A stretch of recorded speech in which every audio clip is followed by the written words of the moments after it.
Good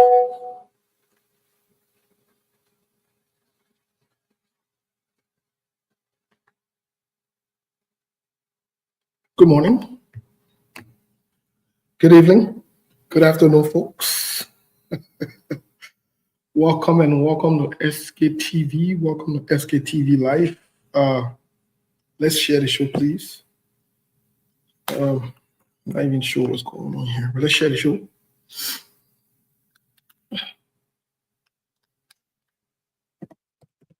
Let's share the show, please.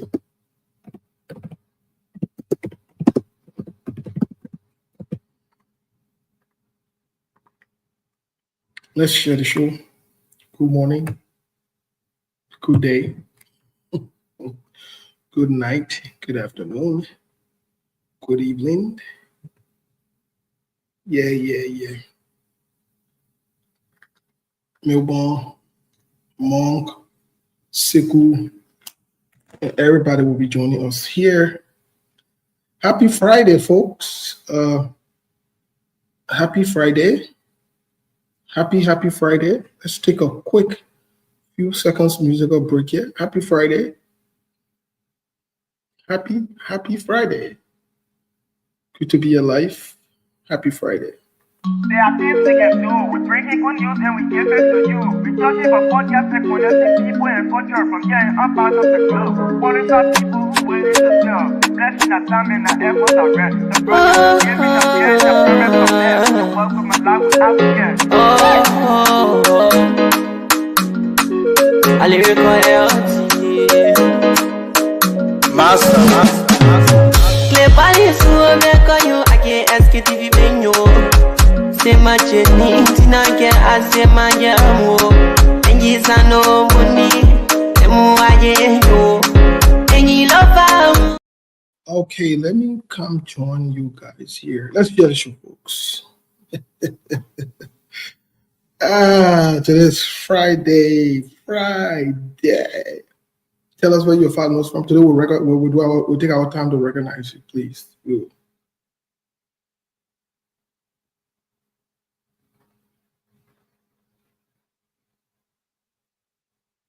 We'll take our time to recognize you. Please share the show.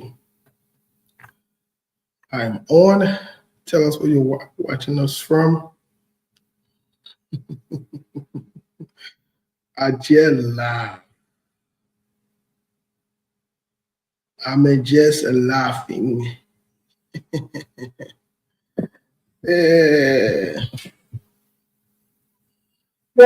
Let me can take a big vacation here. I'm just laughing. I'm just laughing.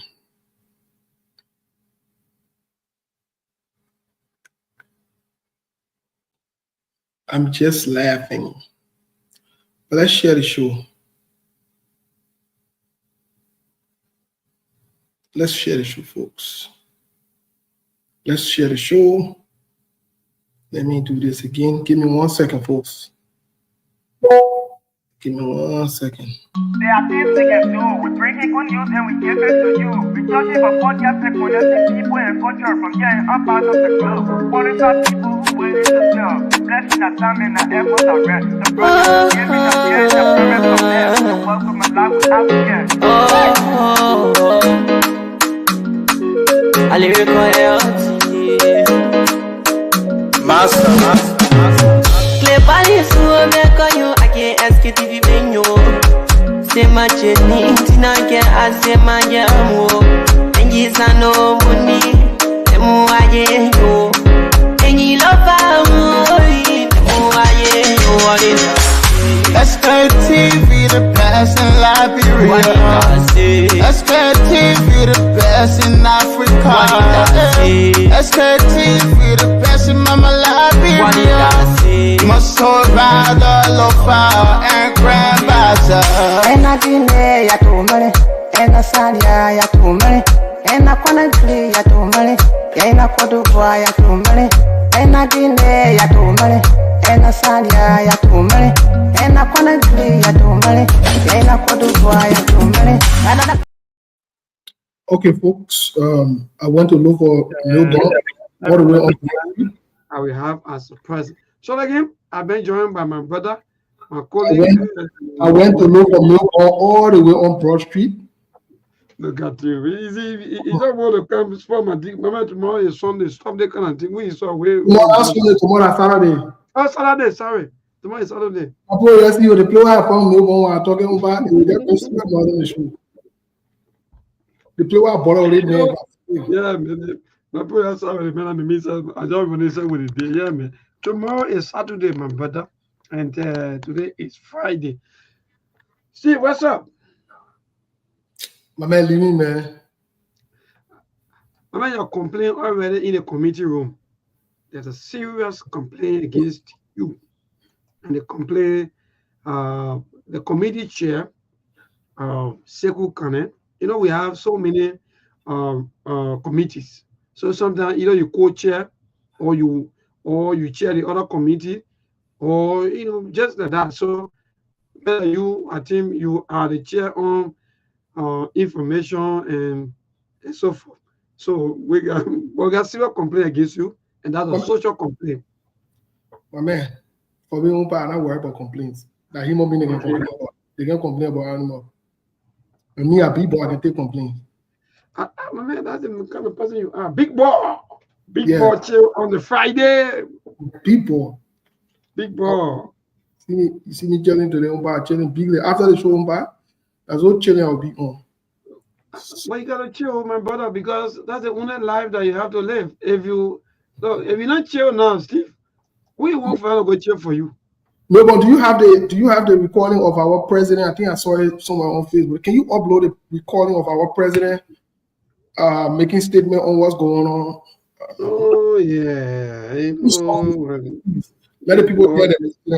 Let the people hear our president Joseph Yuma Boakai. We're for that. Is that what you? For that is that. When you talking, say the most experienced, qualified, and competent. Please don't just be stopping at that. Put all the mental thoughts together. I'll get issue with you. Before that is nothing like that before. Can you imagine? We looking. Can you imagine? Men of God and Kajo de la Brand people collecting from there. One of the oldest men in existence in politics a position in La Branco and calling for that. La brother, we are John Yah for you. But you don't know about but La brother John Yah. Steve, let me tell you. Let me just say this. Thank you, Mama. Thank you. Yeah, Mamiata. So, Steve, let me just say that to you today. They blame people too much on Steve. Don't mind all that degree. I think no man, all that degree today. I get this. I think as I speak to you now, I think wanting to eat their own too. Because I know religion can catch them. They blame people too much. Let me be true, man. So I want to mix religion and politics together so I can catch them too. Yeah. Oh yeah. Nobody's stupid yet. So I read that I started dancing. As you see me saying that. Okay. So let me send you. So I'm sending you the video, or you want me to upload which one? I'm gonna upload it to you and turn it, please. I beg you. Before we get into the politics today, we'll play. Y'all hear our president now. What kind of president speak to? Get lecture. Let me giving him a tickle out. Yeah, man. If I'm believing anybody, I believe in Joseph Boakai. The 80-year-old man who can position the whole country. I believe in. Hey, they come in, Steve. Steve, see the Papa birthday will be next Friday though. That one I will celebrate birthday on the show bigly. I will celebrate the president bigly. Yeah, our president. I celebrate our president. Okay, let me see. I celebrating our president. My man, upload our president. That will remind our people then. Just upload the video. We'll greet our people. And the video will start with play our own again. The video I won't go. No, but you have the video from last year when Joseph Boakai came. Anybody got that video when Joseph Boakai came for America last year and the CPP crisis was going on? Can somebody send it to me or send it to? Yeah. Please send it to us. Just send all these videos. Yeah, we're begging you. Today, Umpa, we're taking it easy. Yeah, Friday. Yo, listen to our papi. We just want to play our papi for the sake of all the love we get for him. So you can get our papi positioning your yeah, but that's why I love Joseph Boaga for. Joseph Boaga gets sweet or he gets lecture. I love the papi. So Stigo, someone has song today want to play also today. Why you? Well, I mean, I know I can have My man, anybody who got a video, man, I'm begging you. Some of y'all can recall last year when Joseph Boaga came from the United States. When the CPP confusion was going on, what Joseph Boaga promised that they were going to do with the CPP confusion, they made promising the same thing in Sierra Leone. Joseph Boaga, Joseph Boaga has zop. One a song I get for the paper when you eat your show, allow me eat. Look, still up on that song on YouTube. That song is No. I won't play it. I want for them to hear our president vis-a-vis. That one that hear back, but you ain't play. Yeah, so I'm coming. Let me go quick. Let me go very quick. Why you uploading the paper? Let me say thanks to all of you. Let me say thanks to all of you this afternoon. Thank you for following SKTV. Thank you so much.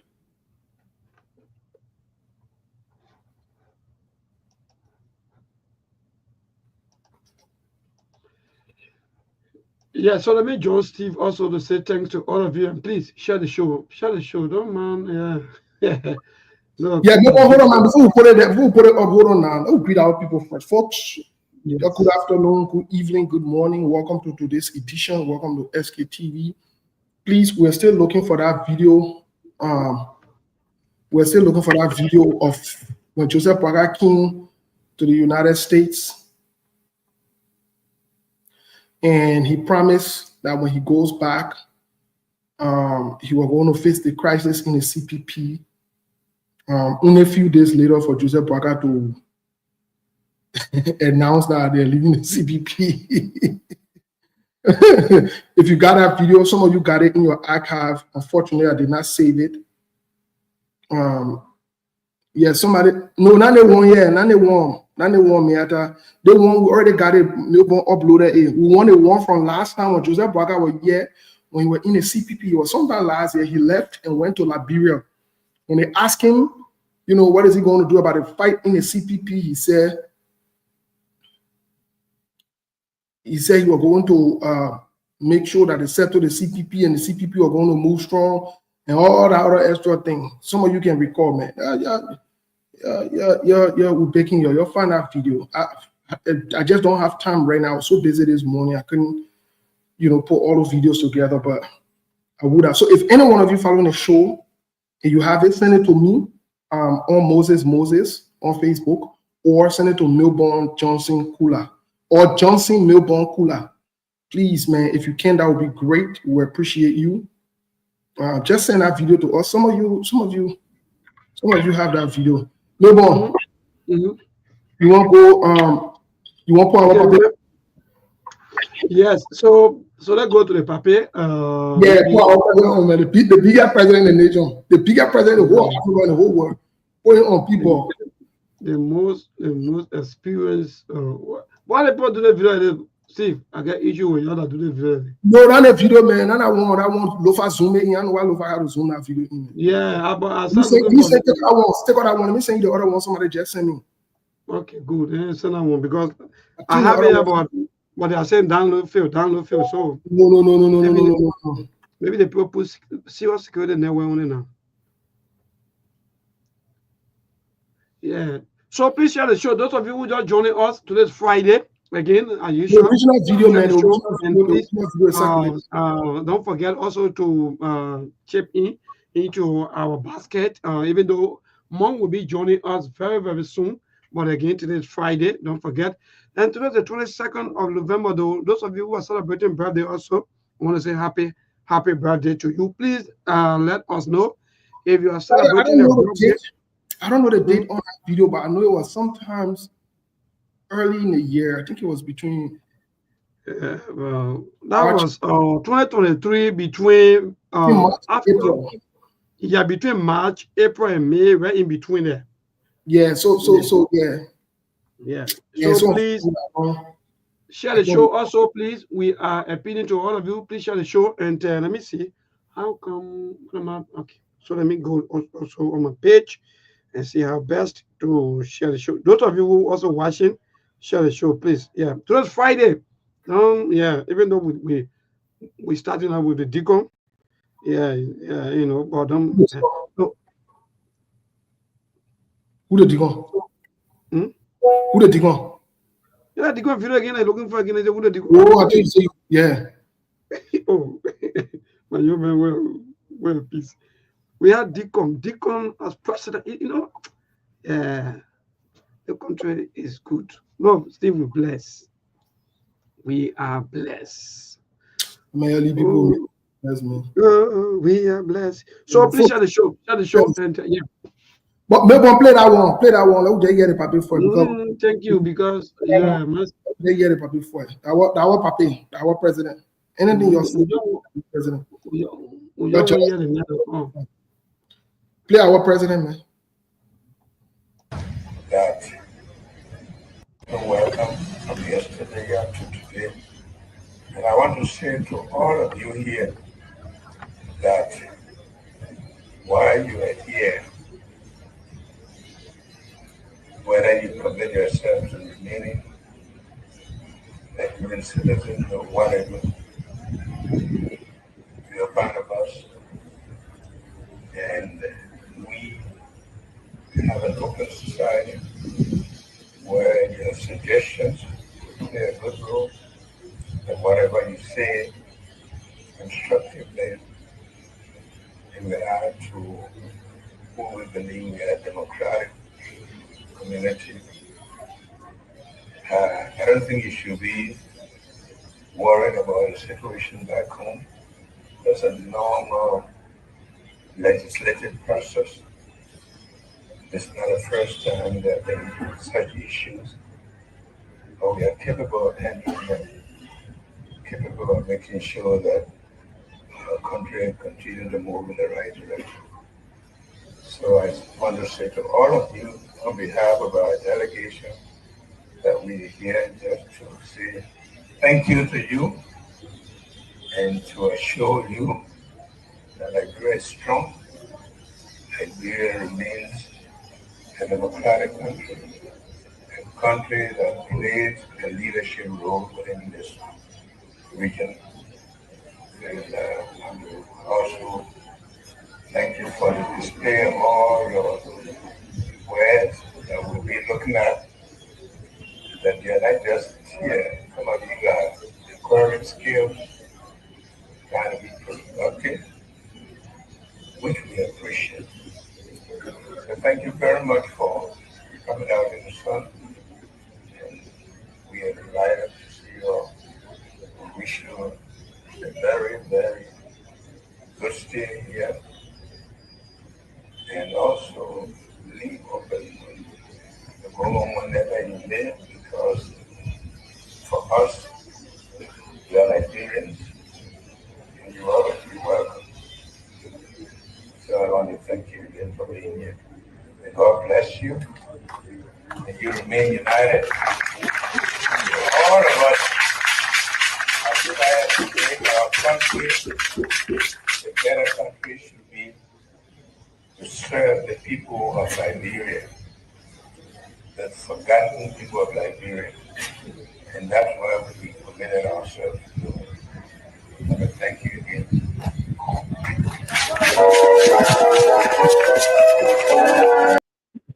Thank you very much, Milbo. That's why I love the Papa get swim. The Papa get talk. The Papa say the forgotten people of Liberia. That's why they are committed to. But when you look at the budget, the forgotten people of Liberia are included into it. The forgotten people of Liberia have been remembered. And, you know, so, I mean, let's be honest. We have to give it to the Papa. The Papa pulled out the biggest scam in the 21st century amongst educated people where knowledge has increased, technology has increased. The Papa managed to cajole people who say they know book, who say they're educated, they're experienced, they travel from country to country, they don't see life. of men who are living on loan managed to convince them to say he's able to. You really serious in the 21st century? A man who is living on loan. Not only that young man say he said the man gets sweet more or the man charismatic. An old man who can barely talk convince you to living on loan. First of all, he admitted that he's living on loan in public, but he comes and tells you that while living on loan, he promised that when you move for on loan, when you move in for on loan, he will rescue your life. And you went in the mud, you went in the rain, you supported him, and I'm supposed to listen to you. I am with a papel 100%. In fact, I will call him to learn some of the tactics. I learned how he positioned Liberia. I love it. We need a papel of verses, and we need a papel knowledge. No, the papel too wise.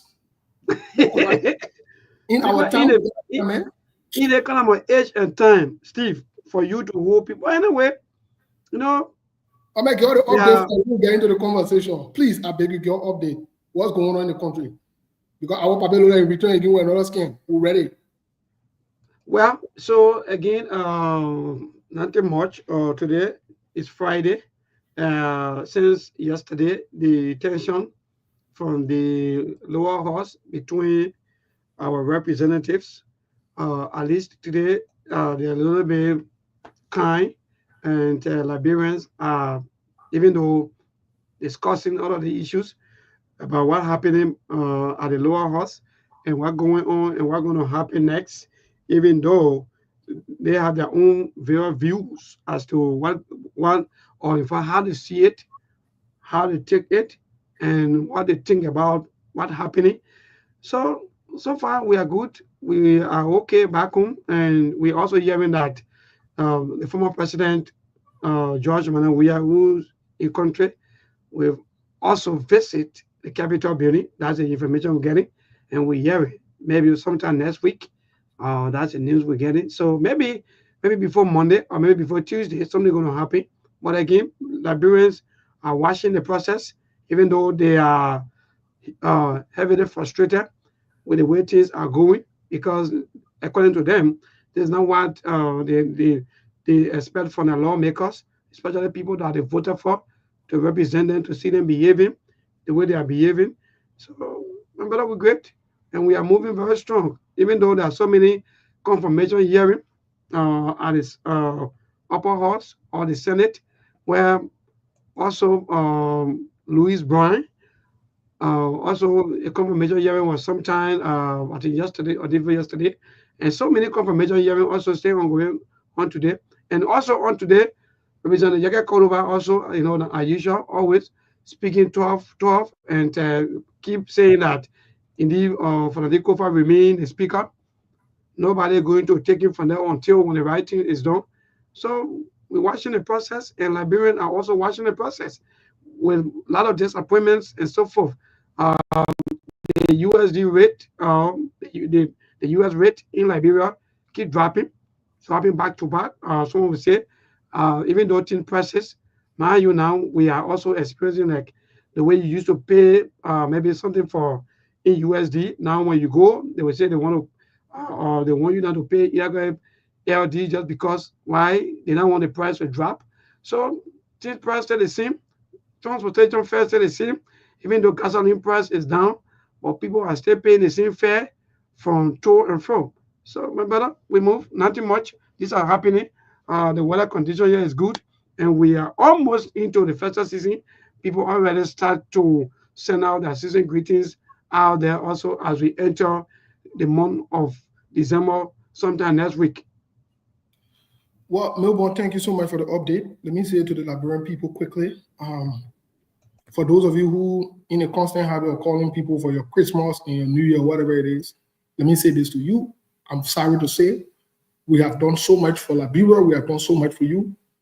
Maybe you need to step it up, take the shame from your faces, and send us Christmas or New Year this time around. You call us Decembrists, you call us whatever title you want to call, or you isolate or you alienate us. We don't have any money for you or any Christmas or any New Year this time around. The foolishness needs to stop. It needs to stop. And until we in the diaspora can take our stand, because our life too matters, and we are human beings. And we need to get serious about this. This is a serious conversation that needs to be held. We got no Christmas or New Year for you. The same way you've been surviving from January to December. That same God I've been taking you through, let God take you through. This Christmas and New Year, you will not die. You will not die. We're not sending you money for you to get intoxicated, talk foolishness and read foolishness on Facebook and disrespect us and dishonor us. After we suffer, we work hard and send you our money. You come on Facebook, you become disgruntled. Some of you chill more than us. You enjoy more than us. You wear fine clothes, and I'm talking about that Chinese thing where you can be wearing anyway. We're not going to do that. We're not going to do that. So this year, Christmas, New Year, y'all can go in the bush, y'all go look for meat. Y'all go chase meat in the bush and cook. We ain't got money for you. So that foolishness that you're own in that country and you think we're part of it, no, we're not part of it. We got to start setting the record straight. Y'all go to your God party, your God man, and your people who you're elected, y'all go ask them for Christmas and New Year. Let them make it up. Say y'all say, Joe, we're not giving you a New Year and Christmas. The other politicians were not doing it. That's great. The one who you're elected, let them make sure they make it happen for you. We just want to declare on the record on that one before we move any further into the conversation. Because yeah, maybe on Tommy where he festive season or whatever, how can you be hungry and suffering and say you festive? In that country, you ain't ready yet. You ain't ready for seriousness. But hey, maybe Melbourne know where he will celebrate from. That's why he's talking about his festive business. But we're not part of that. So let's set that record straight and let's keep it moving. We're not about to play games. No, we're not about our life. So during the wartime, people were still having children. Our mothers, they were still, having children. Our fathers, they are still social life. So it's not because so you. Yeah, but you don't need somebody to send you money for your social life. You don't need somebody to send you money. I agree with you. But you are saying that I don't know why maybe want to. So I'm telling you that during the wartime, people were still having time to have social lives. So it's not because the politicians are mistreating us, so that means we're not enjoying us. That's good. You don't have to be all hard country to inconvenient to enjoy yourself. No, I agree with you. I agree with you 100%. I send you my Oma video. Video. Please let me listen to my Oma before getting into the politics. My man, play my Oma video. Which one? Manua. I see Manua saying that he's on a chair again. Play my Oma video. After the 6,000 finish, you can do hustle again. Play a video. Read that story. Oh. That only in Liberia, you get all my papa and get hustle on young people in their life. Yeah. No, I go to the she big girl, she just eating on you. I beg you. They come and call another 6,000 for Christmas or 7,000, she will carry again. Go. When she come again, she crash small, the girl smoking again, she go. Before you know that man at 5 years, she on that level. Yeah. Check on 6,000 every month. Get on 6,000 every month. Anybody's too big. I let the old man Joseph Baga hustle. I let her the position in la bro. Put my old man that we her man. She cried again, and she cried a few days. We all said G. She cried again. I put it on true. I'm gonna put my old man for we her man. But wait. The service to my old man. You don't want to put her voice on. Oma, you know the rescue people are fighting. The rescue. I mean, they're fighting the Oma, you know the rescue people are fighting. And different people, they not agree with their friend. They don't want to do in the fire. So what rescue got to do with it one a month? Let us stop it. Okay. Let us stop it. Okay. So they are your children. You think you can meet them one to talk to them? Yeah, but the level they have reached now to listen to you will be hard. So what you think the way forward? What you think you can? What you think we can do? Or what you think you can do?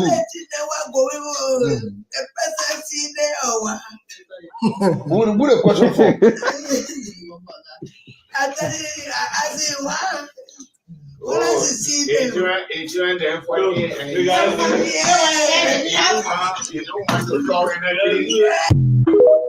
But anyway, no, thank you. Mong, your Oma bagging it says you already went in less than 2-3 weeks. Yeah, that Oma is an uncalled criminal. She said she hustling too. Don't mind her. You don't see tears coming from her eyes, but all day she crying. No, let me tell you something. I think that contract is for the old folks. From what I'm seeing now, I think this contract is for the old folks for the next 6 years. No. That Oma is a test speaker in the house. All the criminals, she just made it three separate branches of criminals she add to the legislative branch. Melbourne. Let me say Melbourne, Mong, let me ask you the question, bro. Let me ask you the question. I don't know what we did, because I don't say what we did to God, but I don't know what we did. If white people were moving in an age and a generation of innovation, we're talking about Generation Z, we're talking about, being very proactive for the future, young people, you get what, 15, 16-year-olds, some places, you got about 14 years old, graduating from high school. Some of them, I saw something on the internet the other time. I think it was 17 or 18-year-old graduated from college with a degree. Yeah, from college, yeah. Yeah, so but in our country, you get a almost 80-year-old man who came to the public, said to the public, he was not under any duress or any kind of stress or force. He admittedly said that he's on loan. But I see old men turn around the same thing and promise us that he will rescue us if we take him for on loan. Yeah. We bought that step, right? Yep. Okay, that's one part you were saying. Maybe the euphoria, the whatever that was going on at the time. But then you get another woman in Noagotolo who comes and starts in less than 3 weeks. She showed me. She back on her hustle. Monk, what is it? What's going on? What did we do to the old folks to do that? That the game, everybody playing game. That's just what it is, and it's the environment. So you gotta expect that. In Africa, we got the traditional mindset that we think that the old people are supposed to know it all because they've been on the planet for the longest. And they too, they can weaponize their age to their advantage. That's what Joseph Boaga did with the CPP. He know that he was the oldest man in the group that came with the so-called more wisdom and experience. So he knew once you go into a collaboration with other political parties, they will give him first preference. And he worked to his advantage today. He's president. So Noah Gotolo, she took her first 6,005. And now, the funny thing with that video, she asked me if all the things that happened to Joseph Boaga seeing it. That's the one that caught my attention. I think you're going wrong right now because yeah. You want to about one of the bother will be noisy now. The second time Noah Gotolo, appeared in recent memory, she was trying to play defense for the Pape. That the people, not the Pape, but it was the lawmakers that were in today. But now she's questioning now if the Pape himself is part of this scandal and if he's paying attention. So I don't know. She might likely not be able to get her second 6,005, but she stay on the hustle and she will keep selling it because they gave her audience. She's giving credence. People will call her, whether it's main stores and people in the executive branch. So Noah Gotolo now is a celebrity and she's just weaponizing her little celebrity status to get the most she can get. Think about public officials not getting paid and Noah Gotolo are able to work with $6,500 in Liberia of all places at the current moment. What make you think that she will stop her hustle? She relies on her hustle and she will keep coming and getting the media attention, and through that she will be able to get what she can get. Melbourne, can you play that other video again? Because the president is promising the Liberian people another thing again. And to be very honest, I will not lie to anybody, to be honest. I think I will have to learn from the wisdom of Joseph Human Boakai. To be very honest, I've been reluctant and I try to resist, but I think the Pape has the charisma. He has what it takes to convince and fool educated, grown young people with potential to tell them what he wants them to hear. And guess what? The good thing about it, buy into it and support it. Last year, around January to maybe April, Joseph Boakai promised when the fuel was in the CPP that when he gets back to Labrador, we're going to face the situation in CPP and everything was going to be cool. Joseph Boakai comes to Labrador only to withdraw from the CPP. But Joseph Boakai is promising another thing again today. So, to you the UPS who been mad at me, and some of you the people who support Boakai who have also been mad at me, today I want to apologize. I want to learn from the papi. I see what Dylan said. Joseph Boakai is very wise. I want to get someone that wisdom. I do. On some real note, I do. I want to get someone that wisdom, and I will be visiting this guy, his church or his online program. What God does not exist. I need to also talk to him because that guy didn't get a strategy to be able to control our people and position them. So I need to work with these people, to come up with something very, very good. So I will be definitely. I think I will turn into a sycophant of Joseph Boakai. I admire the papi courage, his tenacity, and the audacity to be able to lie in public and with body lies. So I'll work with the papi going forward. I don't get to oppose it. Every day you working. Every day you working. Every time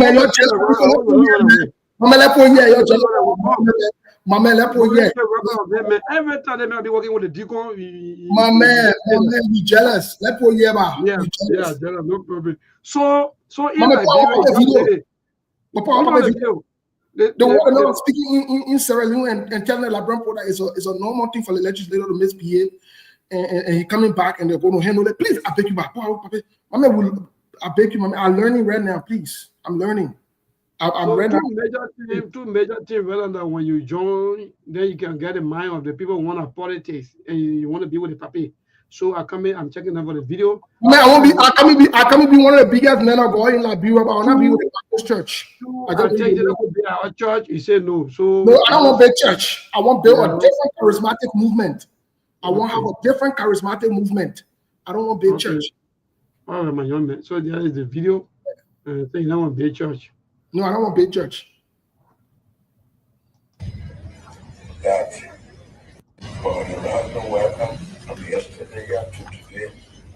And I want to say to all of you here that while you are here, whether you commit yourself to remaining a human citizen or whatever, you're part of us. And we have an open society where your suggestions play a good role, and whatever you say constructively in regard to who we believe we are a democratic community. I don't think you should be worried about the situation back home. There's a normal legislative process. It's not the first time that there are such issues, but we are capable of handling them, capable of making sure that our country continues to move in the right direction. So I want to say to all of you, on behalf of our delegation, that we are here just to say thank you to you and to assure you that Liberia is strong. Liberia remains a democratic country, a country that plays a leadership role within this region. And also thank you for the display of all your wares that we'll be looking at, that you're not just here. Some of you got acquiring skills, trying to be productive, which we appreciate. So thank you very much for coming out in the sun. And we are delighted to see you all. We wish you a very, very good stay here. And also leave open to go on whenever you live, because for us, we are Nigerians, and you are always be welcome. So I want to thank you again for being here. And God bless you. And you remain united.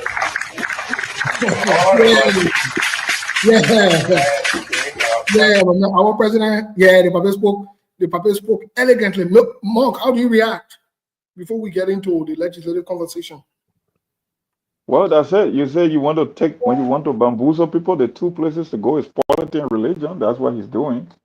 He benefited from the system. He's enjoying the system. He's president now. So what can you say? Politics, art, and science at both sides. You could have all the skills and expertise to be able to govern, but you must be able to win. Winning is the first order of operation. And what can you say? Joseph Braga, he benefited from the system and he's the president today. So whether he keep lying to the people, they will keep falling for it. They still got people. You see Noah Guntolo, of all people, who's supposed to be one of the oldest presidents in the country, I mean, in terms of age and demographics, he's telling you if the president is aware of things happening in the country. So it's it. People subscribe to this thing, and that's just the culture and the procedure when it comes to politics in Liberia. That's what you see happening. You leverage your advantage and make the most out of it. That's what happened in Liberia, and the president is treading that path as well. It's nothing new. It's part of his daily MO. I mean, he I always keep saying when you want to the reason I can subscribe to Joseph Parker leadership, when you're a leader, you want to give people a sense as to where you stand on critical issues. In the case of Joseph Parker, he got a strategy wherein he weaponized his silence. He played behind the scenes so that people at the front end cannot get an idea as to where he stands on any major issue. So all you can be doing is to be making projection and estimating, but you don't know. Even though he's the one behind the scene, will be coordinating activities, but you just cannot tell where he stands on certain issues because he weaponized his silence in politics, and people will keep falling for it. That's how he became president today. So Mark, just before we get into the legislative conversation, because I know you've been on the fence with the legislative conversation, very apprehensive. I respect you. You've always said that you want to see how it plays out. For example, you told the Liberian people that you, from the look of things, they were still playing politics when it gets to the legal side. You will also look forward to the system putting in place or the ruling from the court. But just before we get to that, I wanted to give us a quick glimpse at what happened back in the CPP. Folks, like we told you on SKTV, we probably can remember things. We have people on SKTV that can forget things. We don't lead things, we go. Yes. We get into the conversation. So on Front Page Africa, credit to them. You're listening. On November 8th, 2021, when situation started, this is what the headline says. The article was written by Willie N. Toba. Again, credit to Front Page Africa.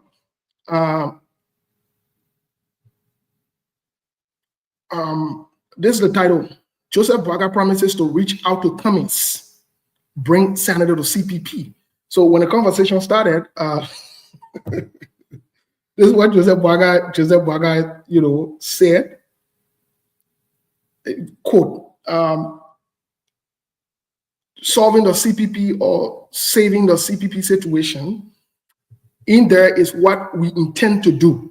That's what we are here for, he said. But then he continued. This is Joseph Braga.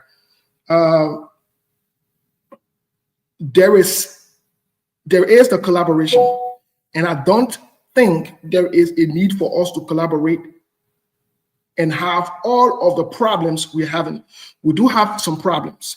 You know, when you collaborate, we have decided that we will resolve our differences through some friendly negotiations.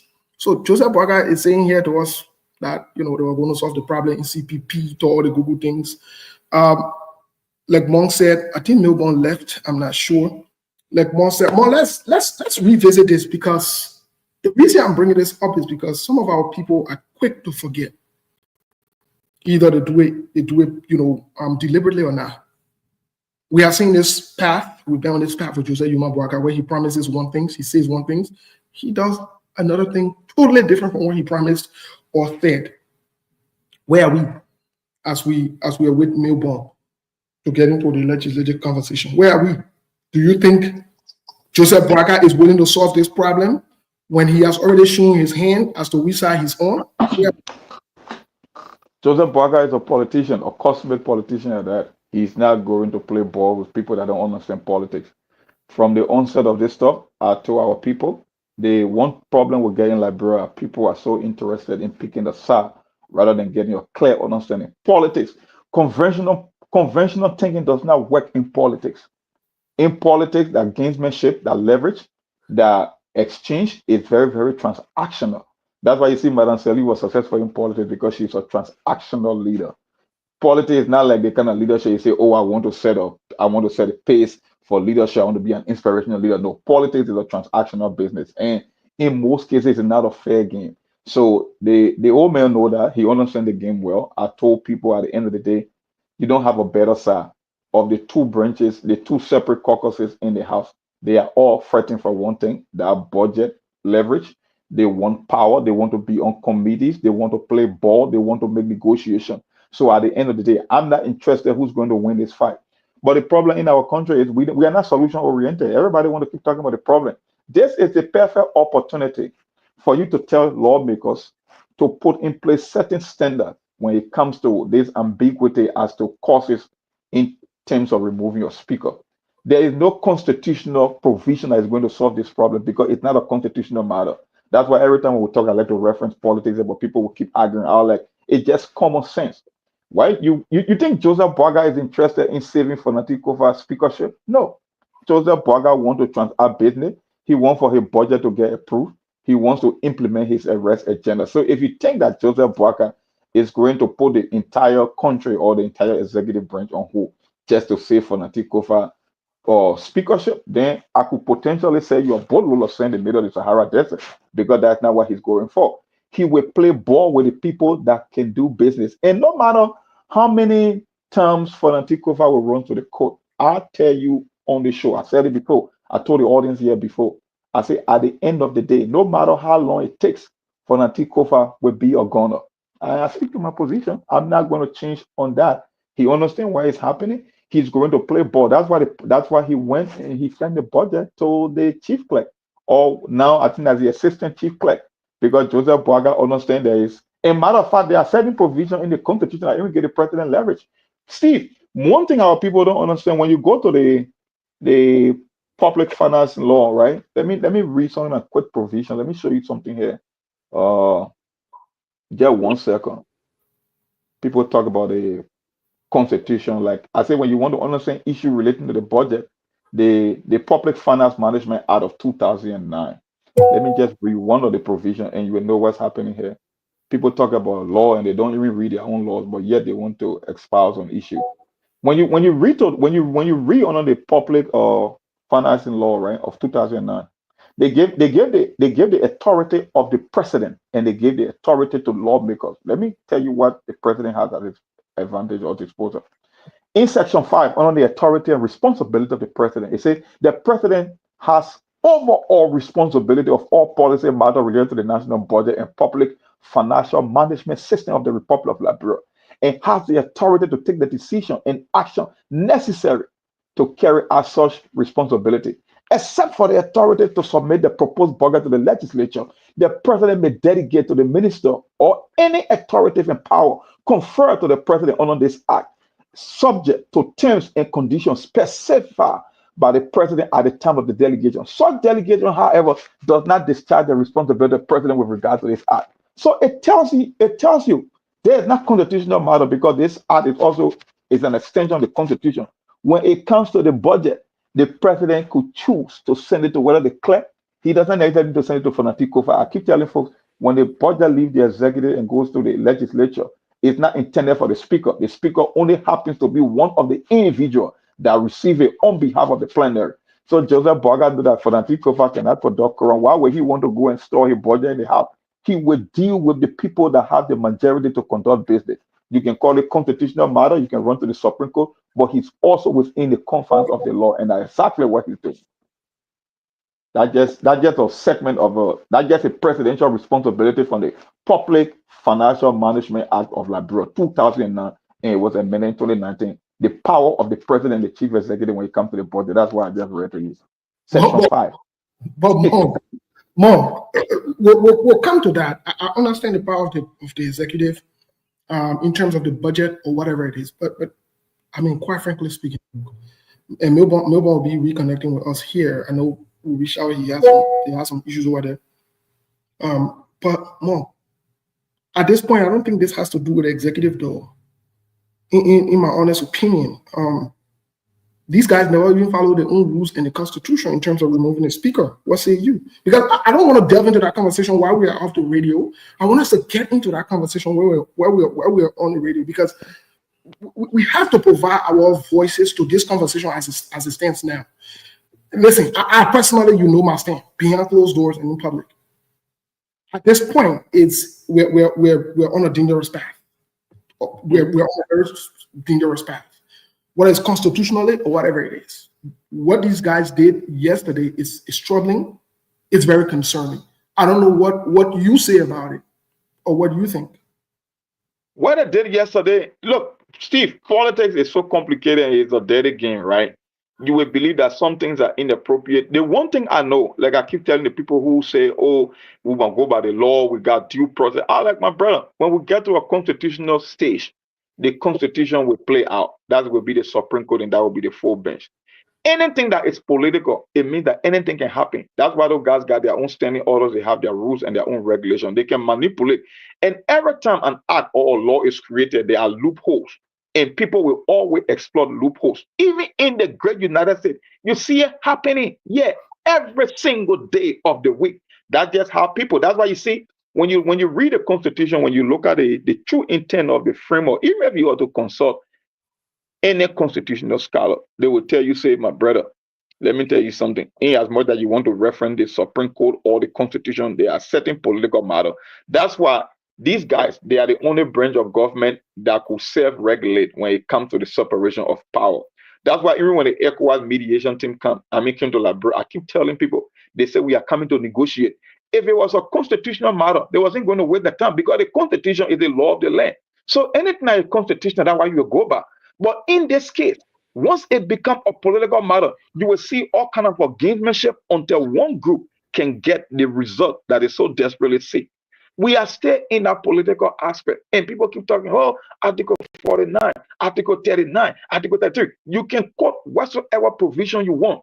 Once that particular group do have the majority to conduct a quorum, what you know guys are doing? And don't forget, the Senate even sending a communication. Okay, if just common sense, if you claim that the executive is already leaning in the direction of the majority bloc, the Senate, they're giving all this mixed signal. 1 minute, you will see the leg of Augustine, Chi, or whosoever, one of those senators talking about, oh, constitutional violation. Why are you sending them written communication and to put it on the agenda when it comes to rectifying a bill you already proposed?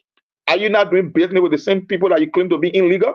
So the common person in Liberia, this is not your fight.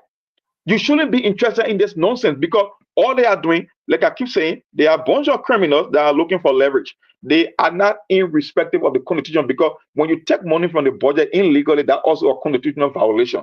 So if you are an Irish president out there, you can only hope that they can settle this matter or they can take it to a constitutional level when you get to that stage. But this is not a fight that you want to pick a side in because there is no good side in this fight. And our lawmakers in the upper chamber, the Senate, now they are doing business with the so-called majority bloc. So why would you think a guy like you or a guy like me want to believe that what they are doing is illegal when they are doing business? Monk, let's go back a little bit. There seems to be some apprehension in the Senate. There seems to be division. There's a certain group that are saying that they don't want to do business with this majority or whatever it is, black, and then there's a certain group that is willing to do business with them, to continue the business or whatever it is. But the picture that it prints a division within the upper house, which in itself is a problem.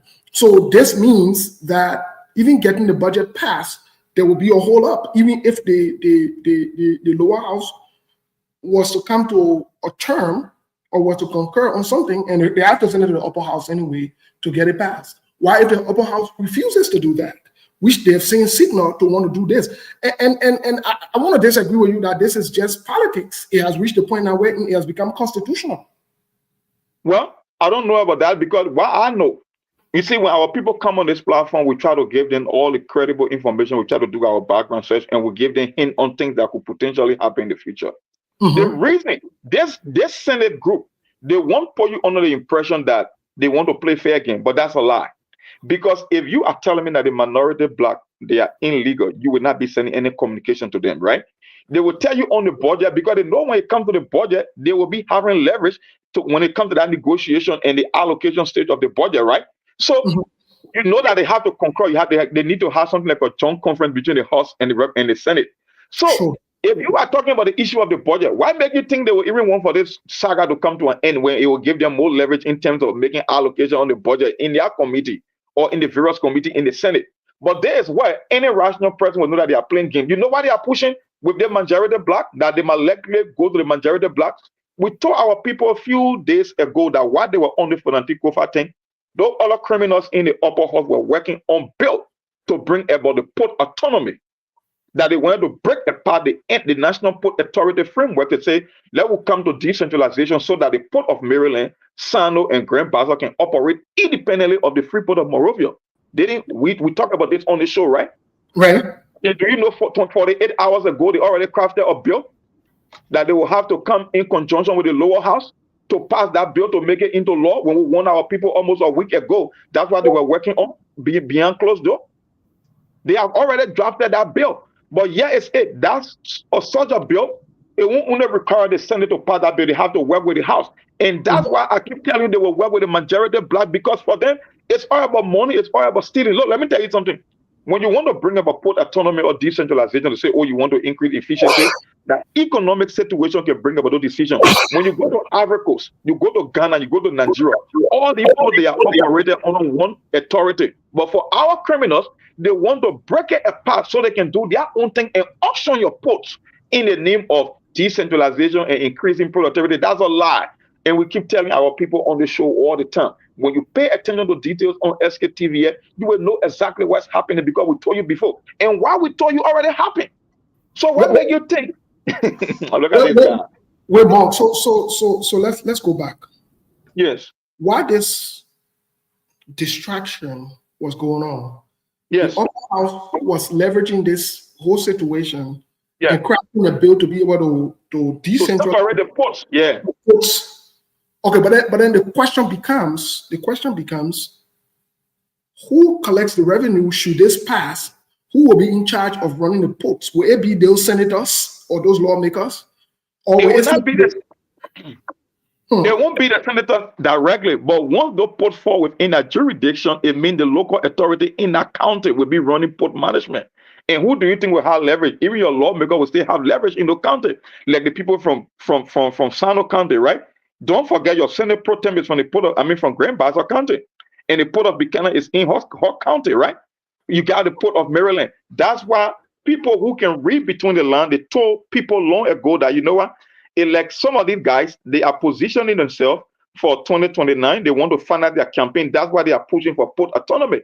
Because it does not make any logical sense to me to say if you want to increase the output of the ports, like the port of Buchanan and Sandra, you have to break apart the National Port Authority. I know other countries that are doing exceedingly well with 5 times the size of our economy. They still have a centralized port system. So which economic or trade activities that will make you to believe that you got to break away the National Port Authority system to create decentralization with this port? Because that in itself is a problem. That in itself is a problem because now the government might not be able to collect revenue from that side because those revenues could be going in certain people pockets that are in charge of a certain county. Let's take, for example, Grand Bassa. Who will be in charge? Will it be Senator Lawrence and other people? She's a pro tem. She will be able to put people there. It will be about appointment and controlling indirectly, even though the government will get a portion of the revenue from the proceeds that will come from this port. But the problem is they will be the one running the ports. And when they pass this particular bill, the highest bidder, you think they won't get a cut? Why do you think they are pushing this bill? So while we are focusing on Fonanti Kofa case, that's why they were working. That's what they were working on. And now that they have come to a consensus when it comes to this particular bill in the Senate, they know that they will need to work with one group in the House. That's why I keep telling you, whether it's the executive or the upper chamber, they are most likely to work with the people that have the number to conduct quorum to do the Liberian people business. That's why today on their agenda, the so-called majority black, this issue of the port and the ratification of this particular National Port Authority or proposal or bill was on their agenda. So how they were able to discuss about it if the Senate wasn't going to reach out to them? Look, we got too many criminals in our country. Our people don't know the game that is being played. They are totally lost. Only people know exactly what's going on. Okay, then let's get back to yesterday's conversation because, like you said, the ground seemed to be set for them to look towards working with one group. However, what happened yesterday has and is becoming constitutional, because at this point, Fanaji wrote the Supreme Court. The Supreme Court must be clear on the law. First of all, again, let me be clear on certain things. I could care less. I don't support Fanatic Kofa. I'm not here for Kofa business. Everybody knows I have criticized Fanatic Kofa. I have criticized the other guys on the other side as well. I don't care about all of them. What I care about is the precedents that has been set and the problems that we could lead into. That is, you can claim this is politics all you want. In Liberia, people will lie to your face. People will say things that are not truthful and are not right, that will hurt you and impede the country from moving forward. They come later and say, oh, they're politics. No, they're not politics. When you lie, you lie. And this is why I'm able, from a personal standpoint, I'm able to call. I don't care your age. I don't care how old you are. I don't care your experience. I don't care your degree. I don't care whether you're married or you're single. I don't care even if you are a bishop in a church. If you lie, I will call you a liar. If you steal, I will call you rogue. I got no other definition to put there. So when these people play these games, it hurts the country. It becomes a problem for all of us. Now, my thing here is the way they proceeded yesterday. Monk, it was wrong. And so the court has to intervene to ensure that they do what is right. I could care less what if I hear from CDC. That has nothing to do with CDC or Unity Party or the person got the other record back in the days or whatever it is. It has everything to do with blatantly disrespecting the Constitution. And this has nothing to do with politics.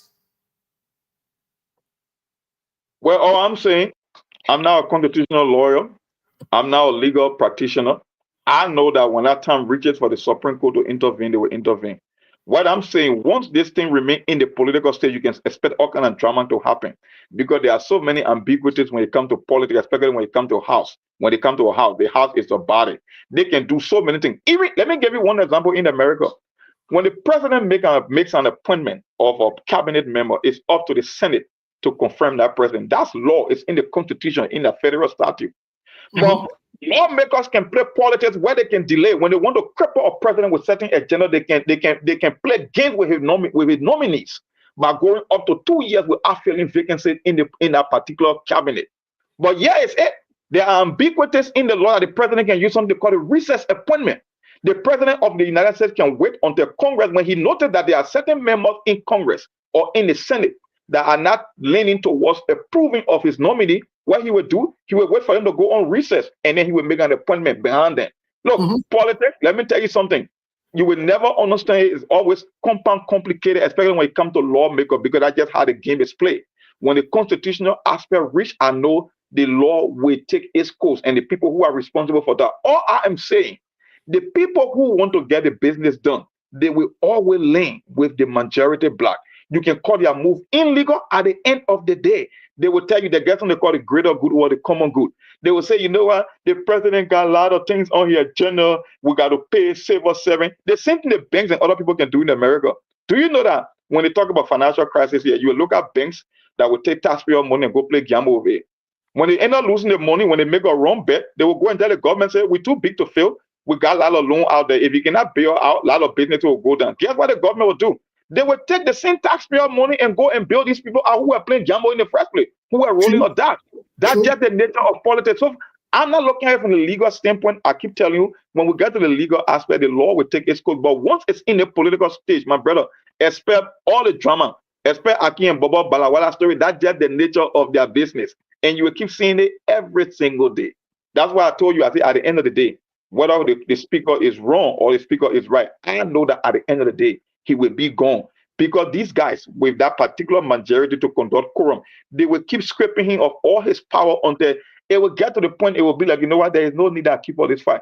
Because, mind you, these guys, they are making, committees appointment. They are telling the central bank, the finance ministry, and other financial institutions not to do business with the speaker. They are doing everything to scraping of all his power. The only thing that separates Fanatic Kofa from the rest of the lawmaker are those powers that are given to him. When they take almost everything from him, my brother, tell me, everybody go, oh, according to the Constitution, Fanatic Kofa is the presiding officer. Okay, go and preside, saying the presiding officer. You can't even preside. So who you going to preside over? And who you think they're exactly going to do business with?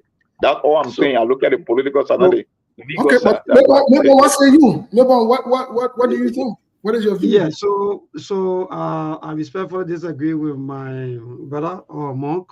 Even though it's a kangaroo system, in fact, that one I'm seeing, Steve, this is bad for us, especially as a young democracy or democratic that trying to grow and to see ourselves falling apart. I feel Monk, we are still in the dark days because everything that Monk is saying, Steve, is just circle around the dark days and how the guys, how they used to behave. So Monk will be right on the other side. But again, when it comes to a system, because there's no law above the Constitution. That's what we are saying, Monk. We are not saying that maybe they don't have the standing rules, they don't have the right, they don't have this. No. But then, Monk, we are looking at the way forward for the young generation that are going to come after us. So for me, Steve, the entire thing, it is indeed illegal, and that's not the right thing to do. It's not because someone once upon a time resigned because of pressure. So you want to pressure Francis Kofa to also do the same. If you go to Front Page Africa, there's articles from civil society organizations calling on Francis Kofa to resign. Steve, are you kidding me? So where are we heading to as a country? If the same constitution that make all of the lawmakers to be jumping here and there, you think the job will want money and become lawmaker? No, it is the constitution. So you got to respect the constitution. The one we are saying, we're not saying that it is not the right to vote whosoever or maybe to get from the cover out. No, it is their right. But then do it the right way. Go into your chamber as usual and vote. And do what you think that you can do there instead of you jumping here and there, acting like we are still into 1986, even though the 1986 system still continue, but it's coming in a very clean and white form. But it is the same 1986 system, Steve. Well, but Mark, what do you, Mark? I know you're talking about this is all politics, right? But let's bring in the political aspect of it. What do you make of the alleged plan for President George Weah, quote unquote, march on Capitol Hill next week with Francis Kofa or whatever it is, considering the CDC has lots of members that have voted for this quote unquote majority bloc? What do you make of this move? Is it political? Is President George Weah trying to seize the movement where he has been allegedly accused of masterminding this plan from the initial stage?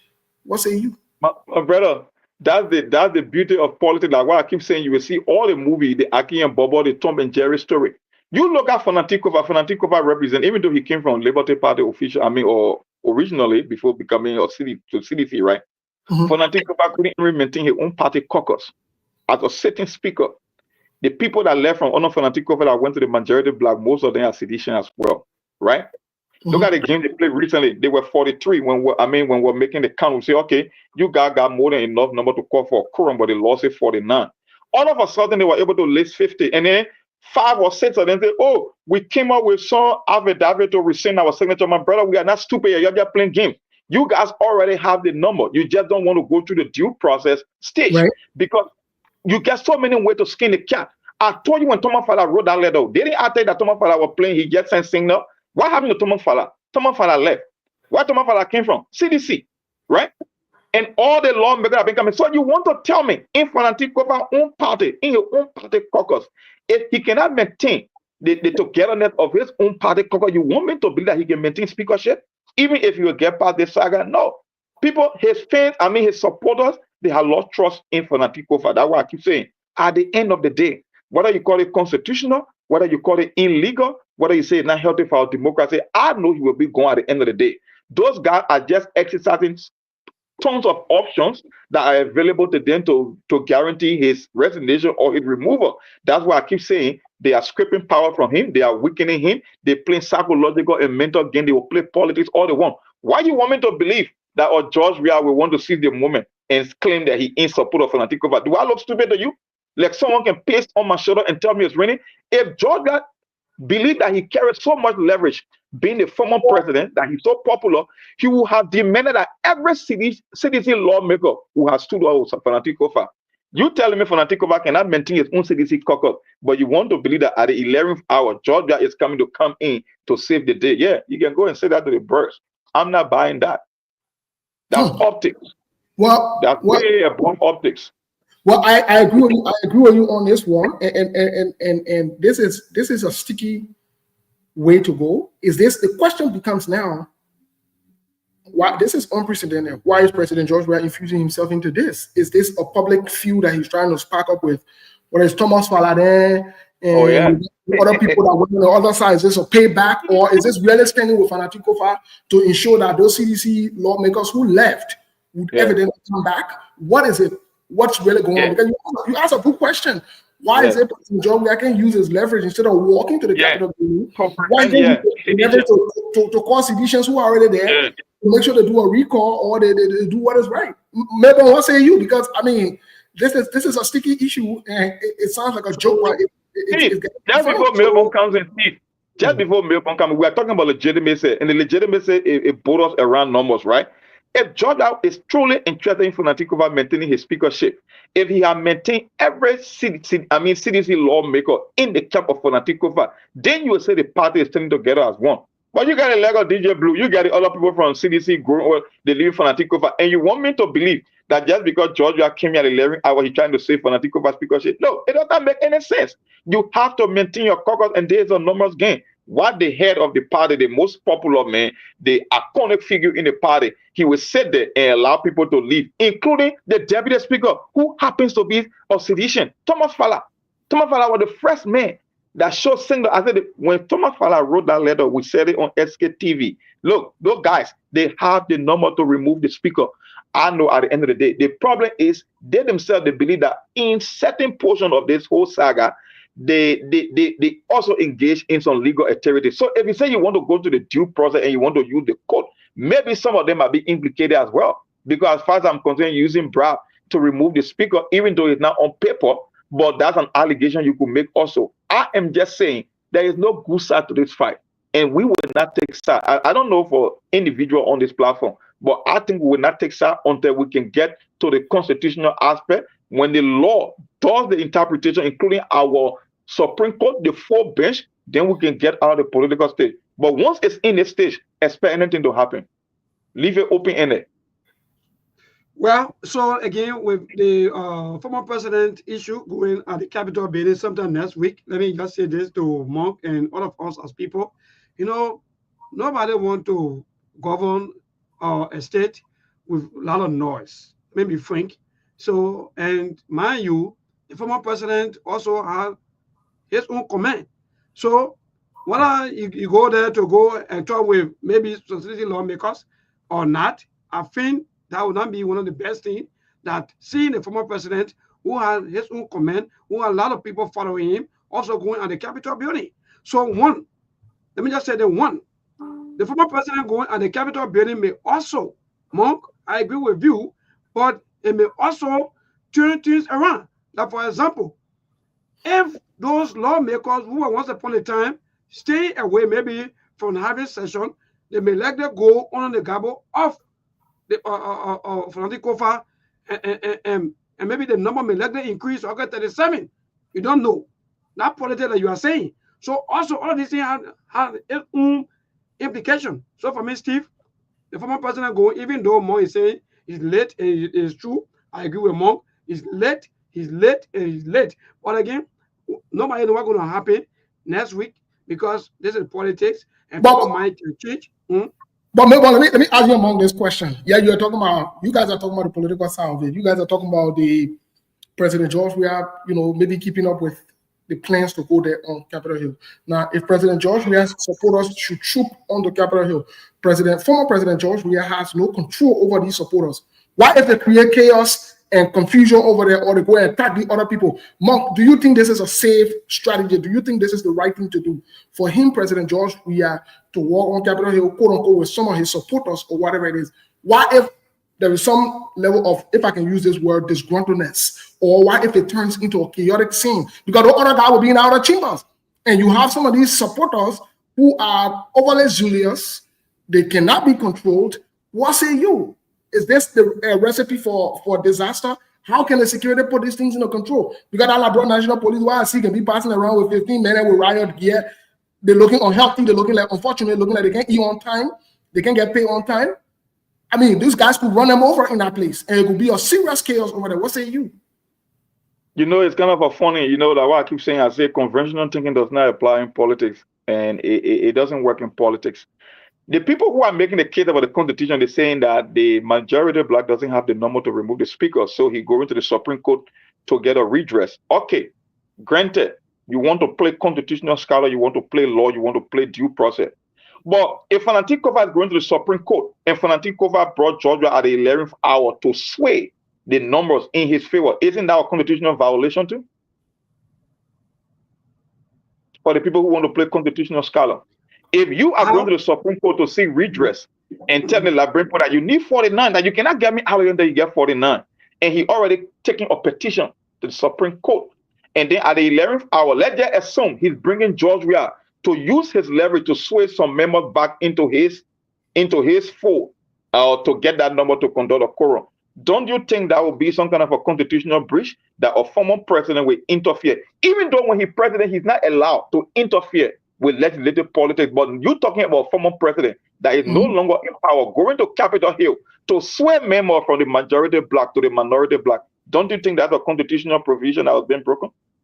Okay, well, like you said, these are important questions. These are valid questions. We'll turn to the lines so that we can have the opportunity to react to people really quick. Milborn, I don't know how far we are with the line situation, but let me just say this.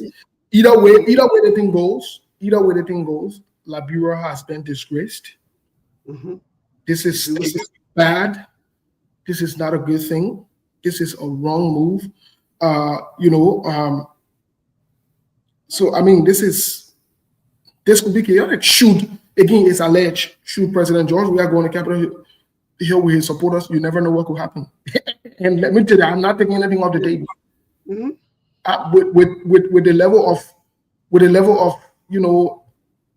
confusion in our country, people taking side, everything is political or whatever it is. Let me just say this strictly on the record. I wouldn't advise or recommend President George Weah goes to the Capitol Hill with his supporters. I will not. Some kind of police measure could get this gun and attack President George Weah. How many security did President George Weah get behind? Let me tell you something. You have people with unstable minds in our country. So people still have anger towards President George Weah. This is a dangerous place to be. This is risky. But hey, it's all alleged. We'll see what happens. At the end of the day, it's on to the Liberian people. We'll see. The reason I asked that question, and it's one of the reasons that Joseph Boga decided to play a neutral role, right?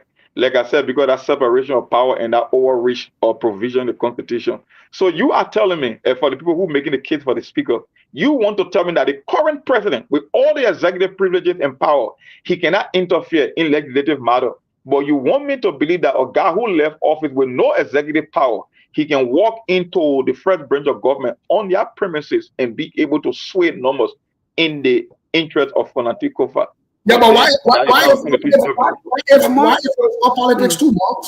Why if President George wants to rejuvenate his supporters and create this persona that he is back in play and he's in control, even though some seditions left, but he wants to create hope, momentum, enthusiasm among his supporters and to send a message to the world that, hey, listen, we're playing politics and I want to play politics, let's play ball. What say you? Because according to if that argument holds constant, then why people keep talking about they respecting the Constitution when the whole thing is about politics?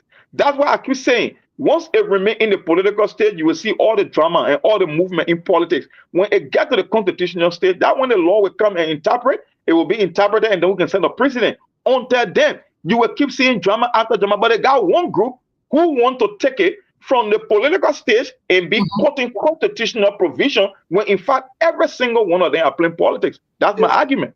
Okay. Well, my honest advice, my honest recommendation, my open honest recommendation. Talking against. My open honest recommendation to President Weah.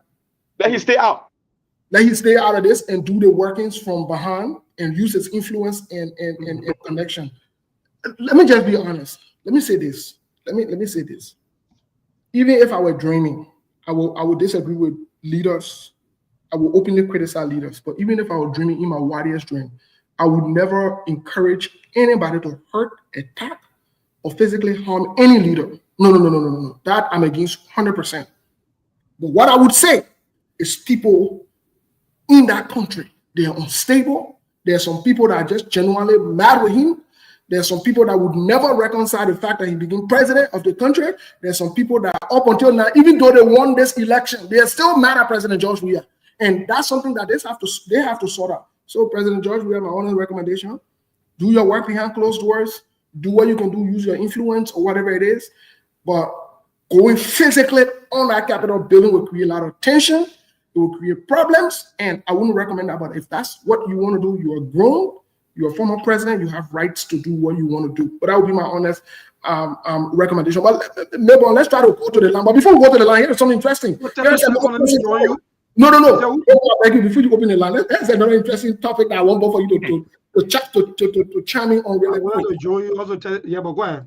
My man, when I get to you, you join me back. Let me just make a point. I make you. Look, folks, I want you to think about this. I want you to think about this for a second.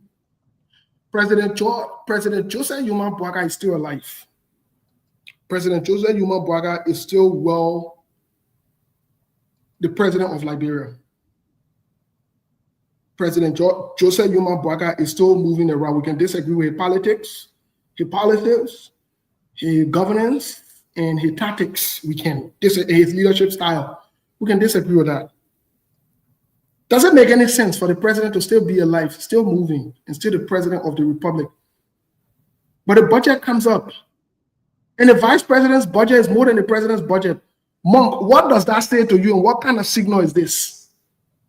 Well, they will tell you that it's a proposed or draft budget. They're still going to work on it and make some changes and allocate that. What they got the appropriations committee.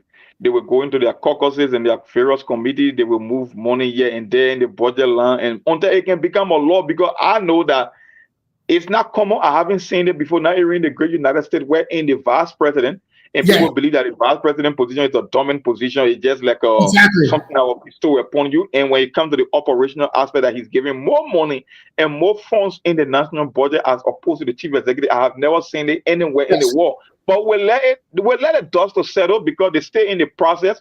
It's not a law yet. It's just a proposed budget. So they will give a detailed explanation as to why, for the first time in history, that the vice president I know was given more in terms of budget allocation as opposed to the chief executive. I haven't seen it before, so we'll see. But before I turn to you quickly, let me reverse the question to you. Mom makes a very good point. This is unprecedented, even around the world.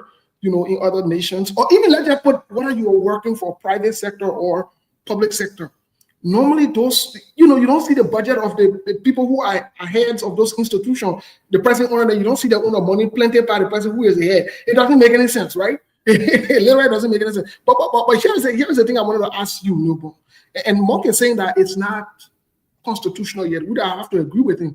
But why even think about this?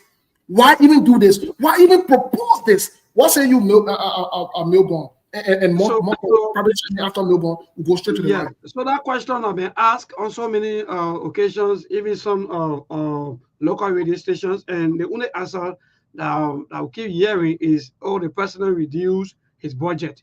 Oh, the president reduced his budget." So that's the only thing I think so far that I'm hearing, that indeed the president, because I think once upon a time the president made some adjustment into his budget. So maybe until maybe Minister of Finance can tell us exactly that, yes, indeed, because based on the president adjustment in his own budget, that's why maybe the vice president budget is higher than his budget. Then we understand. But as it stands, maybe they giving the vice president more money to get ready for 2029. Wait, guys. Wait, let me ask a question to Mom. And maybe I'll get ready for the line, because we got to go to the lines. Mom, let me ask you this question. Is this also a signal, apart from 2029, is it also a signal that there's some agreement, there's some formal agreement now to the public that Jeremiah Kun is the next president in the next few months? Well, I don't know about him being the president in the next few months, but I think the premise that Milborn lay about 2029, it could make sense. And it could be maybe a test, it could be a leverage that the people who are on the committee, that's why everybody want their allies on committees, because that's where the budget decided, whether it's the appropriation, whether it's the passing of the budget, whether it's the joint resolution, it happens with committee members. And that's why these two groups are fighting for in the lower house. Don't forget, your speaker allocated, I think, 1.4 million in 2022, and he walked away with 6.something million. In 2 years, he was able to walk away with close to 7 million. So why make it think Jeremiah Kun and his ally who want to play this game? So at the end of the day, it's all about politics. Maybe he might not, because it doesn't make sense to say the president want to cut within his budget and the vice president within the president, because if you say the president want to reduce the budget, the president want to send the message out there that I'm being fiscally responsible, I want to train my budget size so I can focus on other important things within the budget, right? Other challenges. But if the president is reducing his budget, why would the vice president be increasing his budget? So it's not like the vice president is moving around and doing all the work of the president. The president just sitting there. The president himself is moving around. He's going to countries, enjoying himself, having safari, going to doing funny things that will not even bring anything to the country. But yet, the quote unquote reduces budget. Well, let me say this to you. This is deeper. This is a serious signal that has been sent. We've been speaking to people in the back end. We've been having some serious conversation. This is a signal onto the road that we're about to get on. Jeremiah Kun. We are saying this again. We are saying it to the Liberian people because when it happens, I know you will not give up credit, but at least we'll be on record that we said these things. We point fingers to them and we picked it up. Nothing really concerns me in our budget right now. When I open the budget, then when I look at the president and the vice president's money, I said something is not right. It doesn't make any sense. I've never heard of this. I've never seen this. And this is pointing to somewhere. But let's get to the Lancet here reaction. And Steve, and the same thing happening with the autonomy of the port. Exactly. Everybody is strategically positioned until 2029. So the people who out there who keep taking, I really don't know which screen or which movie you are watching. Like, you don't understand this thing that is happening. Yeah, I'm already campaigning already. In fact, the people, they don't really care for the 6 years of the people give to them. No, the people taking about 2029. And that's just it. So let's move now to the line and interact with our people. So yes, the number to call is 077-285-961. That's the number for you to call and be live on the SKTV show this evening to this Friday, the 22nd of November. Hello? Yeah, good evening, sir. Yeah, man, dear, go ahead. Yeah, thank you for the show. I'm EBTO calling for the grievances 352. Yeah, go ahead. Let's president, we all want to talk with the it is alleged. Hello, it is alleged. Thank you. It's rumors. Okay, go ahead. It would be better that you call them at the party headquarters and talk to them instead of going at the cabinet building to go and talk with the law, because now they had a propensity to bring chaos. You will see that physicians are ignorant. You will already empower having the style of the problem. So then you empower the truth. Then you empower it when you want to talk with the law, because then you call them at CDC headquarters and talk with them. All right, thank you so much to this caller. Good evening.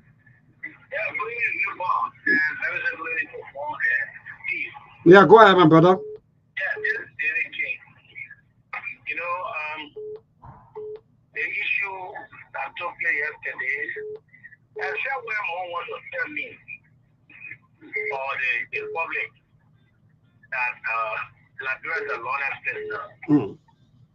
Because no country that believes in the rule of law, that believes in the rule of law will allow this kind of thing. Our people really watch the swine that brother yesterday. Richard Coon? Yeah, cool. They may wait in left hand to take the whole office. And so if there's a whole office to a speaker or a speaker that being elected, so you have problem with the right hand or the left hand, or you have problem with the entire situation? Which one? The entire project yesterday was unlawful, and as far as we are concerned,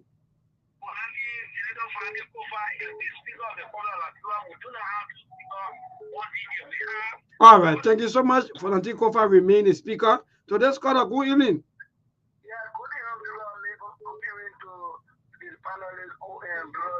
Emmanuel Sano, long time. What happened?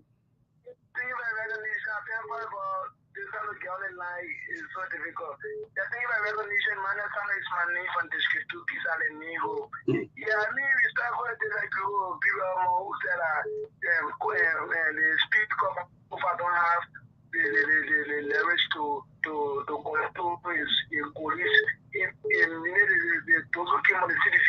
I want to people to know that most of those guys who perform the coalition of democracy came on different political parties. Some of them came from PLP like DJ Blue, from the Move Party, LPDP.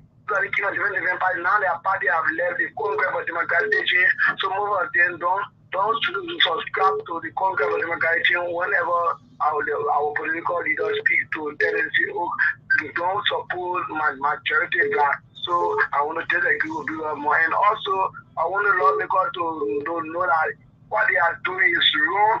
If we the citizen got up today and come to our capital and say, when you people to move and we all like all that, when they move from serving our representatives. All right. Thank you so much. Today's caller, good evening. Yeah, good evening, neighbor.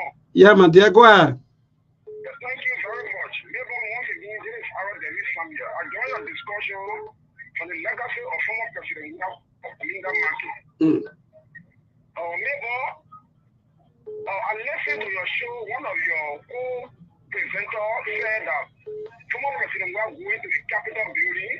It's going to be a breach of constitution. But you're not precise to tell us which article former President was going to be breaching. So let me tell you, neighbor, in this country, former President White is at liberty to visit anybody, anywhere.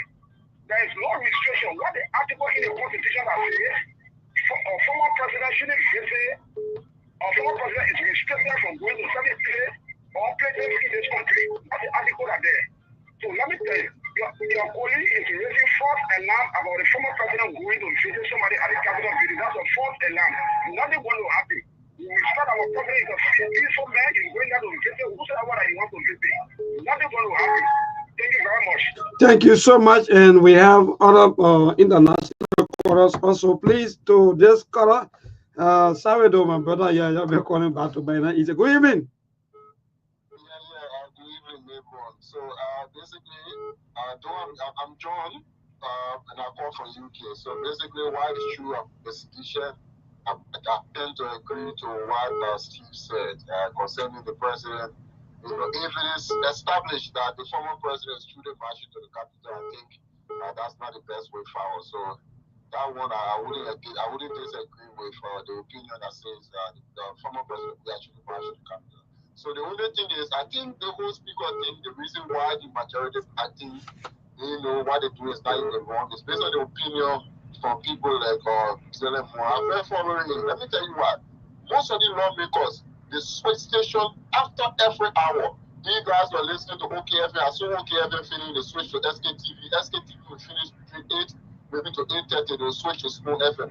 What they're looking for is public opinion, how the public perceives them.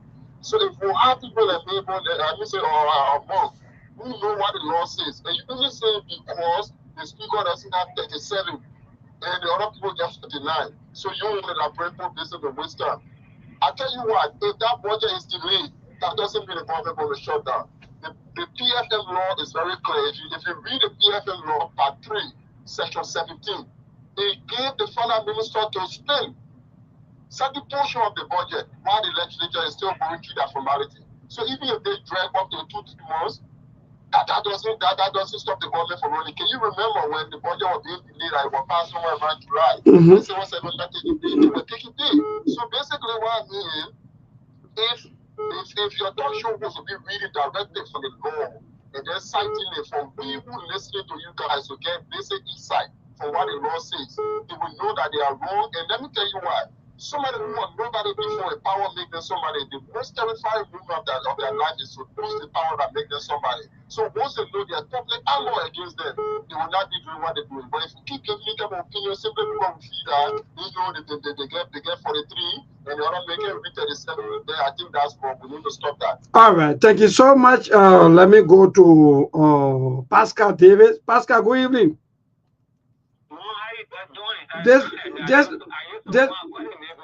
This is an international novel, and we got to find you for always giving our international people hard time. But go ahead. Yeah, I'm a friend of mine and people, so I know they always give me the leverage. So let me first of all say to more, when people are elected, even on party ticket and they enter the legislature, they normally don't do things as to how party will want us to perform, right? So they have that established fact. You can elect me, though I'm a party to support Pascal Davis, but there are many lawmakers who do what they are the House of Parliament, and sometimes because of their stomach, they sometimes goes against party policy and stuff like that. So yes, Georgia may not have control over them because what they want to do is very corrupt, and Georgia will not support that. So normally, in most cases, the officials of the party itself will not have absolute control over some of the decisions that you guys will make. On the issue of profile, my man, more if that will hold the government, what the government is absolutely nothing. So if profile will be the one because of spending with the law, and the government gets people, how does that fulfill us when the people who are already there doing absolutely nothing? And somebody thought that John West should not go to cabinet. My man, you must do that to your client. That money, remember, this thing is too much, and this nonsense must stop. All right.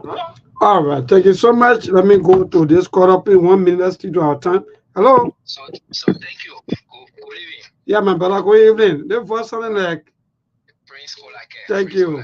I know Prince. Thank you for the recognition also. So I want to speak basically to what you people have spoken to, and I like the analysis from Mom. You know, when you portray yourself to be so legal minded, you say, I will stand by the rule of law. I will, in fact, send a bill to the Supreme Court. I will seek the intervention of the Supreme Court. Then now, you go into the party to make it so combative for you to march at the Capitol building. No one is stopping anybody from going to the Capitol building. But there's a saying that there's a process involved. Not what you do, but the manner and form in which it's being done. And I like his analysis. President, we are going there. President, we're not going there. It has absolutely no bearing on the decision that the majority has made. And you see the Senate, they are really the horse of wisdom. And a thing for the Senate not to do business with the majority, rather they have condemned themselves. So do you support the process? I support the process 100% because it went to the Supreme Court, and the Supreme Court never prohibited any of the city. Look, there's a rule that no horse survive in the absence of it or the other horse within 5 working days. This ethnical saga has gone on for more than a month. Why you think I keeping the horse of there? If there was no quorum, if the House of Representatives are not having quorum, the House of Senate by now they are prematurely adjourned to a good Senate to their houses. So all right, thank you so much. To this caller, among you, if you put a call, let me know. Yeah. My name is yeah, go ahead, my brother.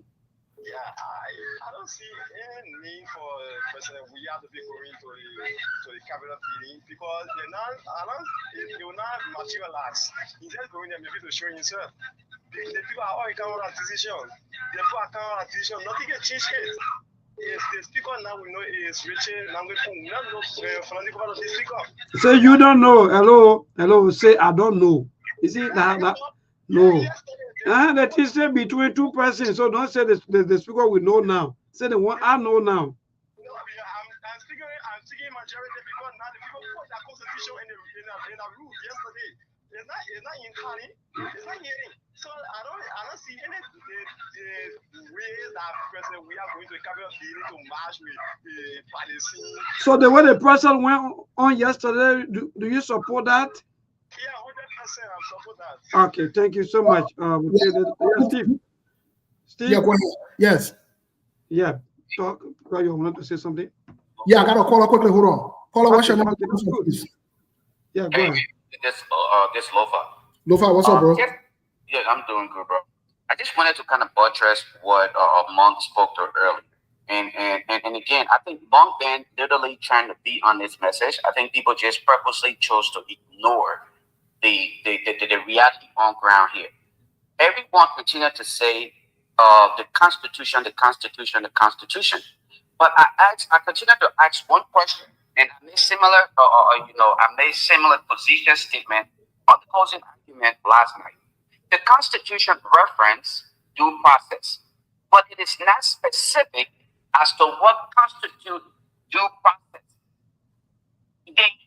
The House rule also, again, it mentioned due process, but in the rule, because that rule book is what they follow to carry on the activities. Remember this, in that book as well, it does not state specifically what constitutes the due process.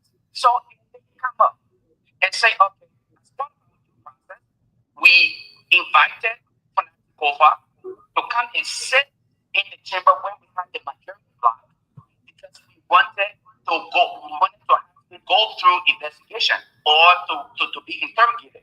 And when I refused to show up, what does that say? At least they are telling you that they went through due process. That is based on what they're concerned because it is not specific. It is in the book, just like in the Constitution.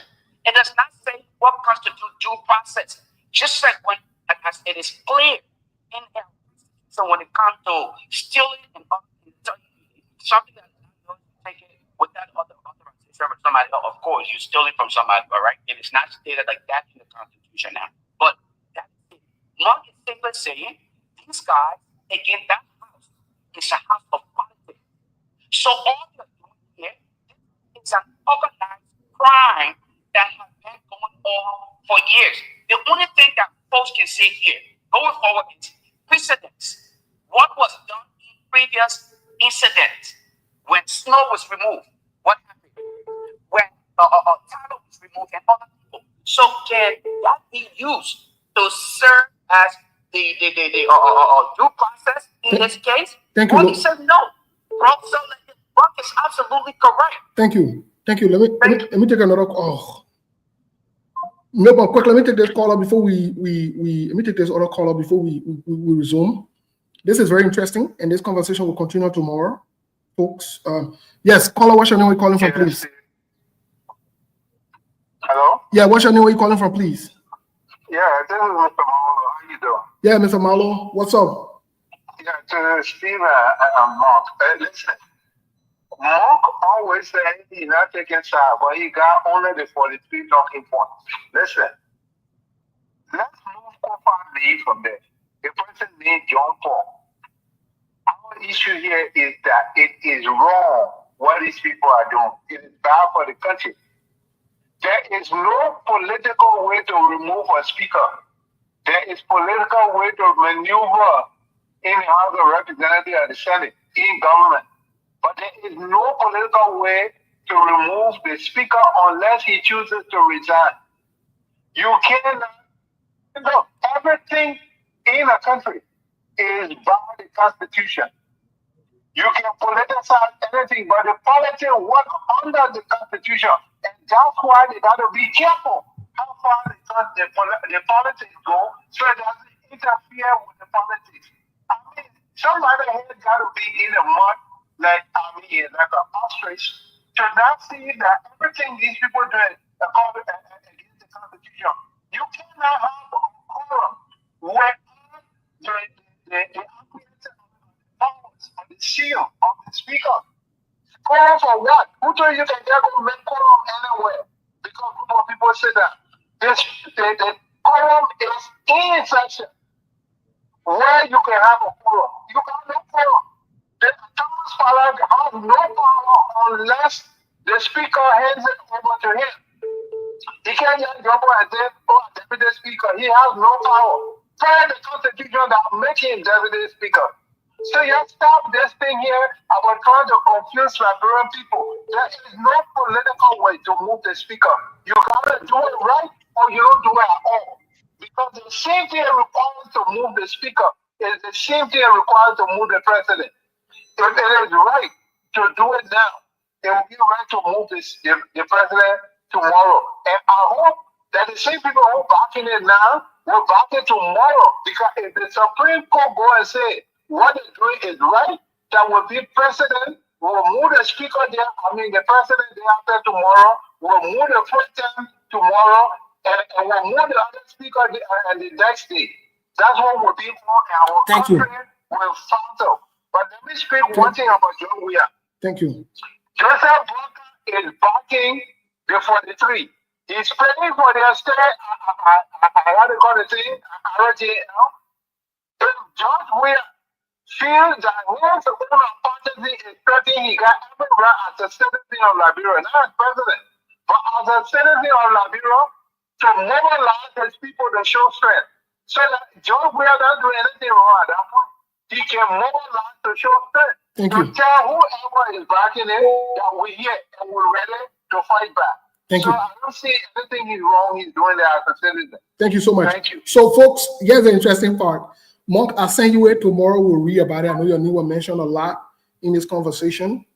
We finally got the house rule. I don't know the event as top secret, but finally we got a full house rule. There are 63 chapters in the house rule.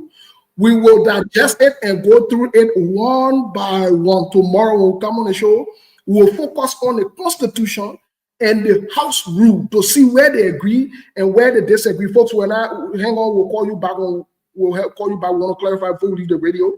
But quickly, when you read chapter 6 of the House rule, it talks about chapter 6, rule 12. It talks about quorum. Folks, this is this is an so let me come in, Steve, before we leave the radio. Yeah, you know, I love my own man, Mr. Marlo. He's more experienced. I listening to his, analysis at time, and he says something right.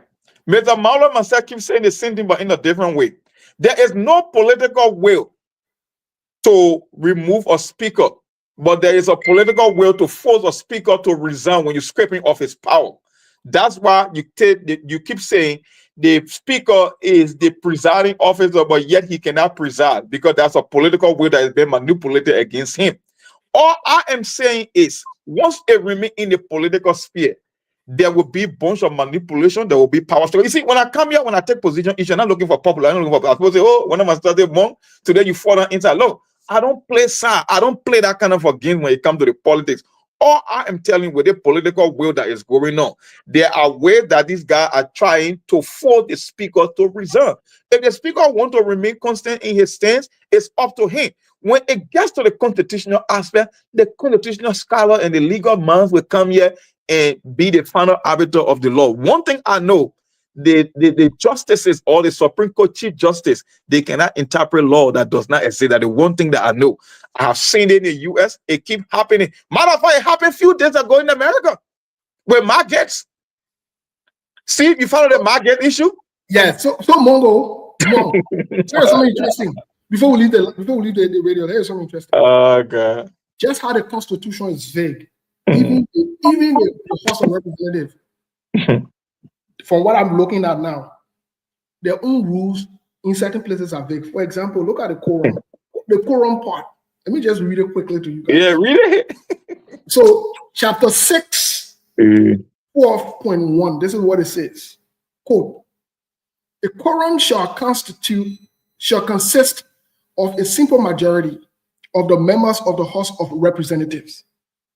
Quorum shall be necessary for the transaction of business. However, a majority may meet, listen, a minority may meet from day to day to adjourn meetings at which a quorum is not present. Only a motion to compel the attendance of the absent members or to adjourn may be made. Now, Rule 13, when you read 13.1, there's what it says.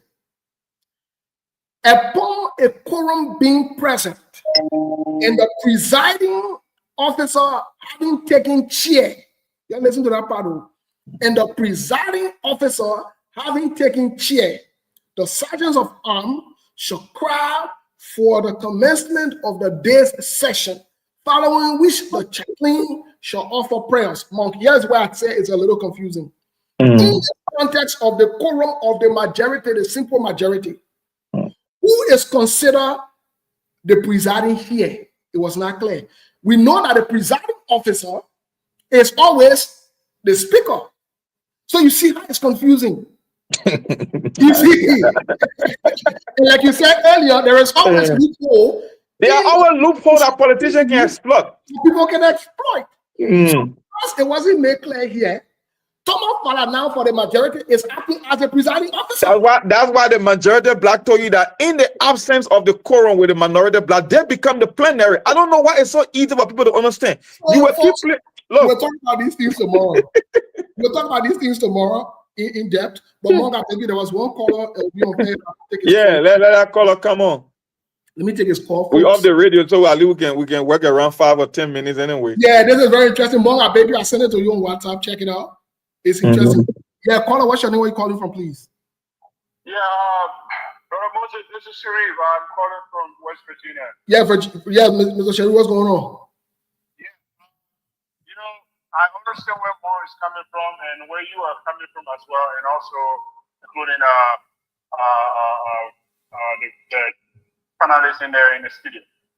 But Monk is contradicting himself. This thing about the politics of politics, it's not helping the country. For me, I'm coming from an aspect of lawful country. It's not helping the country either way. Monk and I have to say 2 years back, we were supporting Cummins. And we all saw the politics that were played against Cummins.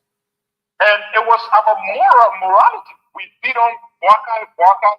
They knew it was not politics. They destroyed this man's character. They did everything they could to eliminate this man. And we all saw the results. That's not politics. If you cannot fight on ideas, and one kept bringing America or comparing America with Liberia. I have not seen any speaker in the history of America that have not resigned and they go ahead and continue conducting a quorum or continue to conduct business and said it was done on behalf of the American people. No, I have not seen any of them. All right? You can definitely pressurize the speaker to resign. That is okay, that's politics. But you cannot have the speaker not resign in his position. And you bring, they go and elect another speaker, and then we have and one in his right mind can now come on radio station and say, oh, this is politics. Don't be complaining that, Liberians are crazy. Because again, Liberians, when they play politics, when you're killing them, you say they are crazy, they're not going to move on. And then you see the politics is covering our character and everything in our country, and then you keep saying there's politics, the politics. It's crazy, man. My head is going crazy. Thank you so much. Thank you. Mom, before you react quickly before you react. Someone raised an important point, which we'll do the and contrasting tomorrow. Someone raised an important point. There is one of our followers here who is Special Forces General. He or she makes a valid point. But let me be clear on something. This is what the rule says. Their rule does not supersede or oversee the Constitution. So I want to go again tomorrow we establish this point because this is very interesting and very important. The House rule can never, ever be better and bigger than the Constitution. So let me read Article 49 really quick in the Constitution where it says, because we have to be clear and then Mark will react, we'll close for today. Tomorrow, we'll read the rules, compare with the Constitution. That's what I said, folks. Thank God we got the rules now in our hand. We're not talking part of the rules and we're talking the full rule now. So let's look at Article 49 where it says about who is in charge. Because if the Constitution is clear about who is the presiding officer, then that means until that presiding officer is not present or is removed constitutionally, that presiding officer remains presiding officer. You can't go and make up another presiding officer, which I see where many people disagree with Mark. That is Article 49. Article 49 is clear. It says the House of Representatives shall elect once every 6 years a speaker who shall be the presiding officer of the body, a deputy speaker, and such other officials as shall ensure the proper functioning of the House. The Speaker and the Deputy Speaker and other officers so elected may be removed from office for cause by resolution of two-third majority of the House. So let's establish this point before Monk react. Monk, I heard your point. The Constitution is clear. If the Speaker of the House is still present, if the Speaker of the House has not been removed constitutionally, even if you form another block somewhere that is considered the majority block or majority members of the House, you cannot unilaterally go pick someone and say, come be the presiding officer. That's what the Constitution is clear on. No, what say you? First of all, when you read the statement you just read, Article 49, it says a House of Representatives shall elect once every 6 years and shall be the presiding officer. That's a normal speaker. In this case, you have an embattled speaker with an indictment from his own colleagues coming against him. And the statement in that particular provision, it says a deputy speaker and other officials shall ensure the proper functioning of the House. So if the speaker is embattled, who becomes the next in line? Isn't that the deputy speaker? No, that's not how it works. No. Oh, okay. No. Then what you're saying in essence, because when you go to the rules also, what you're saying in essence, more when you go to the rules also, it says as long as the speaker is present, we'll get to that part. As long as the speaker is present, guess what? That speaker is still the speaker. So the speaker. No, they say he must compel his colleague, and that's why the ambiguity. He must compel the colleagues to come back in chamber. What happens if they refuse not to come back to chamber? What you do next? Okay, if they refuse not to come back to chamber, then guess what? They have the right to go remove the speaker, but they have to follow the procedure. Well, that's why they are telling you until we can get to the number to remove the speaker, we'll keep playing politics because we have the number to talk about quarrel. They won't keep playing politics. Then I want to disagree with you that if they go and sit in a different chamber, in the joint chamber, as opposed to going to where they can be always, they go and sit in a joint chamber. Instead, they compel the speaker to come to them, to come and exonerate himself. You listen to the former lawmaker. I will send you a recording in the case of Snow. You think Snow? Let me get you. You think Snow and the leg of Tyler, they never had the leverage of exercising what Fernando Kofa is doing today? You think they never? The Snow didn't get due process. Snow then knew that the men were already having the numbers. They didn't want to be. The men were not refusing to go on a Snow at the point. Not Tyler. Those men were willing to go there with the numbers. The difference here is the other guys don't have the numbers. Okay, then that's why we'll wait. That's why we'll wait until they get to that constitutional aspect. Then we'll see. Giving 9.550. What they should have done was come there, make the case that the speaker recuse himself. And when the speaker recuses himself, now if the speaker had refused to recuse himself, then they have a point. But they can't escape that part. More, let's be honest and let's be careful about this thing. In a manner that we want to see it as politics. The truth of the matter is this. You can't say because of politics you will evade the law. Then that's the problem in itself. Everything cannot be political. You always say that. So if everything cannot be political, you can't ignore the law, blatantly refuse to follow the law and say, oh, it's political. I mean, well, then let them put pressure on the majority of black. They are the one that elected them, and put pressure on them. So that's why I keep telling you, until it gets to that constitutional aspect wherein there will be the final referee to come and put this into bed, the politics will keep going with no end because for every provision there is a loophole, and they will keep exploiting it for political purposes all the ones until somebody can come and be the adult in the room. So the most we can do, let's push it to a constitutional crisis, then we'll get the final arbiter of the law. It's that simple. I don't want Georgia coming today and another day Fernando calling for the law post say, oh, we signed to the petition, but we'll remove our name. No, it's always politics every day, and you will not get an end to the political aspect. All I am saying, it might look illegal, but for them they believe it's not inappropriate because of politics they play. When they think the very first thing we say, there is a political aspect and there is a constitutional aspect. The first attempt by the speaker, the Supreme Court said, we are not taking on your writ of prohibition. So I said, the Liberian people themselves will be the one to settle this thing. And how you can settle it, push it to a constitutional crisis. So the people who are entrusted to interpret the law can come and settle the scope. Until then, it will be drama every single day with no end in sight. That's true. I agree with that 100%. Now, like you said, Monk, I will always agree with you that we have to push the Liberian people. Let me tell you something. People are saying that this is a court thing and restricted to the court. The Liberian people said that to get involved. Because at the end of the day, I am saying to the majority black or people who support the majority black, let me support you for once, the majority black. Your men and women up and go to that place Tell Fanatic Kofa to recuse himself, bring the complaint, follow the law, and remove him. Let's do this thing. Let's do it for once. You got 50, you got 50, right? Great. You're surprised the number 49. You got 50 according to you. Wonderful. Let's bring these 50 people, do a head count. Fanatic Kofa to recuse himself, bring the complaint on the floor. Let Fanatic Kofa recuse himself. Thomas Fala can preside or someone else can preside. Let's remove him constitutionally. And let's see if Fanatic Kofa will be willing to stay there. That's all some of us are calling for. Because we want this country to move forward, but we cannot ignore the rule of law in order for this country to move forward. Tomorrow we'll get in depth. Monk will review this thing to me and you get serious conversation to there. Because tomorrow you know the good thing about the House and the first branch of government, they are the only body that can make laws that govern themselves. Yes.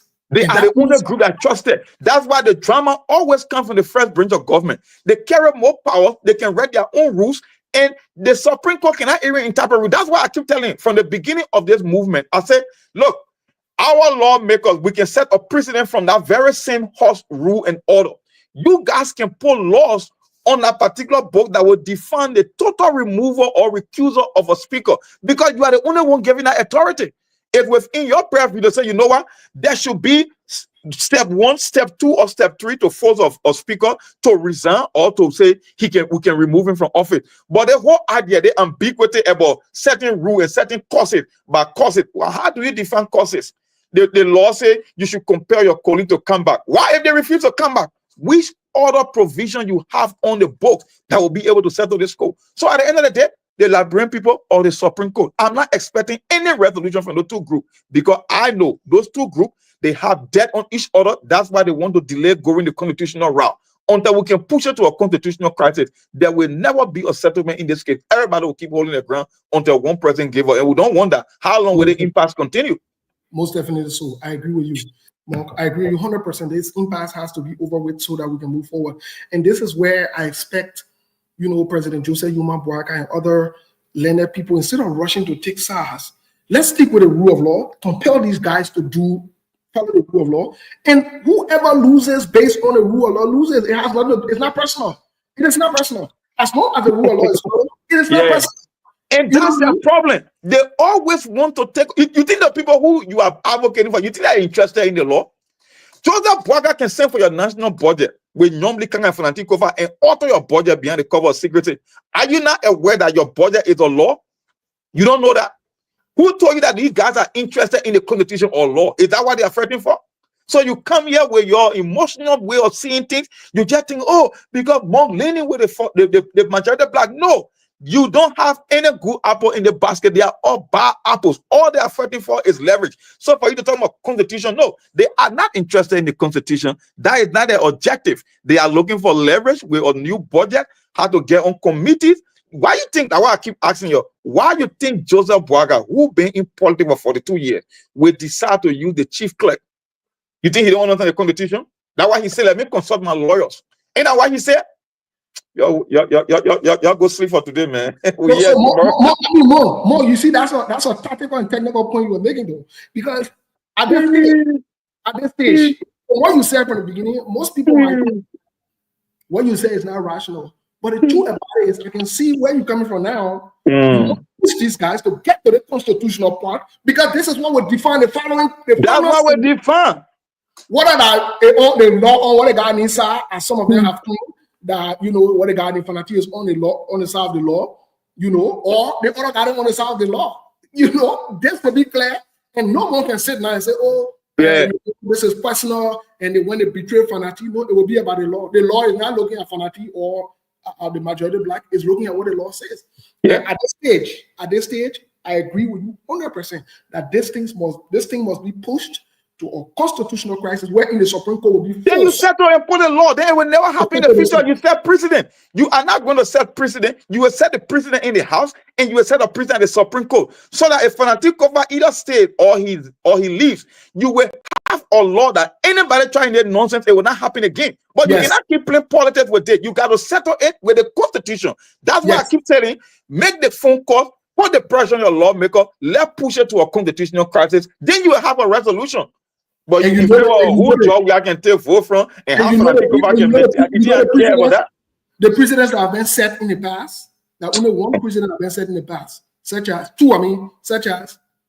politically you pressurize the person, then they move. Yeah, then he will move. That's the assumption. That we can do the same thing. That's what they know, and that's what they're going by. So that's why they want to test and try again, see if it happens. But at this stage, no, folks, tomorrow you don't want to miss the show because tomorrow we're talking big politics. So Baba, man, we see you, man, today, man. Good night.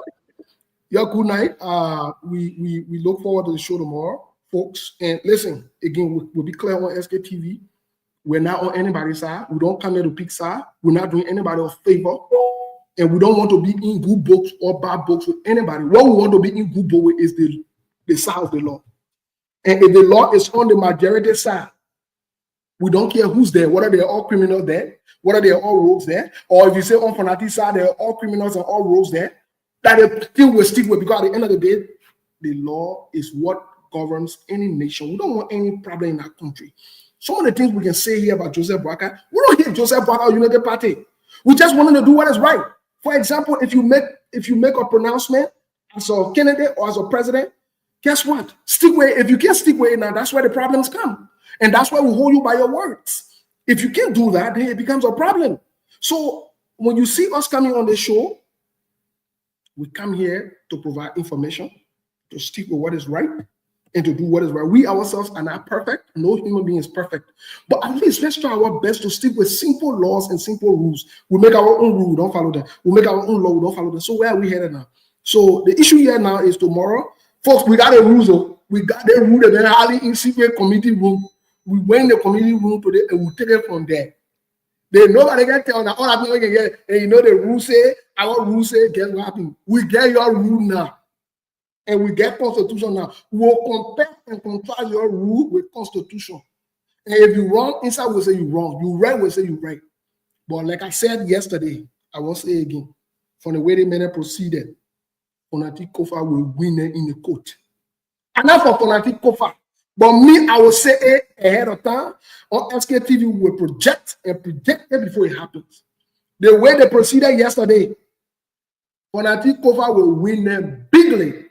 I will be surprised if the Supreme Court or if any law changes in favor of those guys. Those guys acted dubiously yesterday. It was wrong. They had some invitation. They had a grant over. Why they put a foot in their mouth? Why they rush? Why they had a grant to get rid of Fanatic Kofa? Why they rush? Why they acted the way they acted? You know, yeah, man. And then like somebody rushing to go, they play while you asleep, you can't rush there. Yeah, you can rush. Relax. You are mobilizing according to you. You getting numbers. Why are you rushing? Why you couldn't just chill? Do the thing perfectly. Go to that.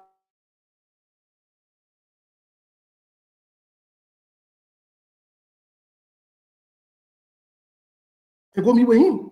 You're supposed to be going to that place to Fanatic and go meet with him. And remove him. Get your 50, 40, 49 men or women, and men and women, and say, folks, this is what we present. Call a serious press conference. Present the case. Thank God this time. You can allow on TV all the people to present themselves there. And let's get going with it. That's all we need to do. This is all we needed to do. This thing will not work in propaganda. It will not work in noise. And let me say this to Fanatic Kofa and all of those who support Fanatic Kofa. I won't say Fanatic Kofa stood the course, whether you like him or not. And he stood his ground. Let's change this thing. Let's do it the right way this time around. If you're getting 49, let's present the 49. Remove Fanatic Kofa. Remove him. Whoever you want put in there, I want your business. But let's do it the right way, please, guys. Let's not do it the funny way. Let's get this caller quickly and then we'll call you a day. Caller, what's the name you're calling from, please? No, I'm not off. I'm not off. I'm on the show. I'm not off. Call me back after. Yeah, don't can't tell you your voice can leave on here. Don't put yourself in when you get here. I beg you. I'm not off the show yet, bro. So call me after the show. So, folks, y'all thank you. Anybody who very well today, be there, but we let us say the truth, because today or tomorrow we want to be able to come on the show and look at you in the faces and say, folks, this is what it is. This is what we say, and this is where we are. We appreciate you as always. SKTV here to stay. And I want to say, welcome back to our president, the only man who is proposed to be 80 years old, but is able to convince a whole country on scam and position all the young people to go vote for him. Then later on again, position them on scam again. Oh, the paper too big. The paper too big. But folks, let's have a good afternoon. Happy weekend. Stay blessed. Stay safe. Ciao. There are things we can do. We bring it good news and we give it to you. We judge it for podcast technology, people and culture from here and up out of the globe. Foreign people who willing to serve. There are things we can do. We bring it good news and we give it to you. We judge it for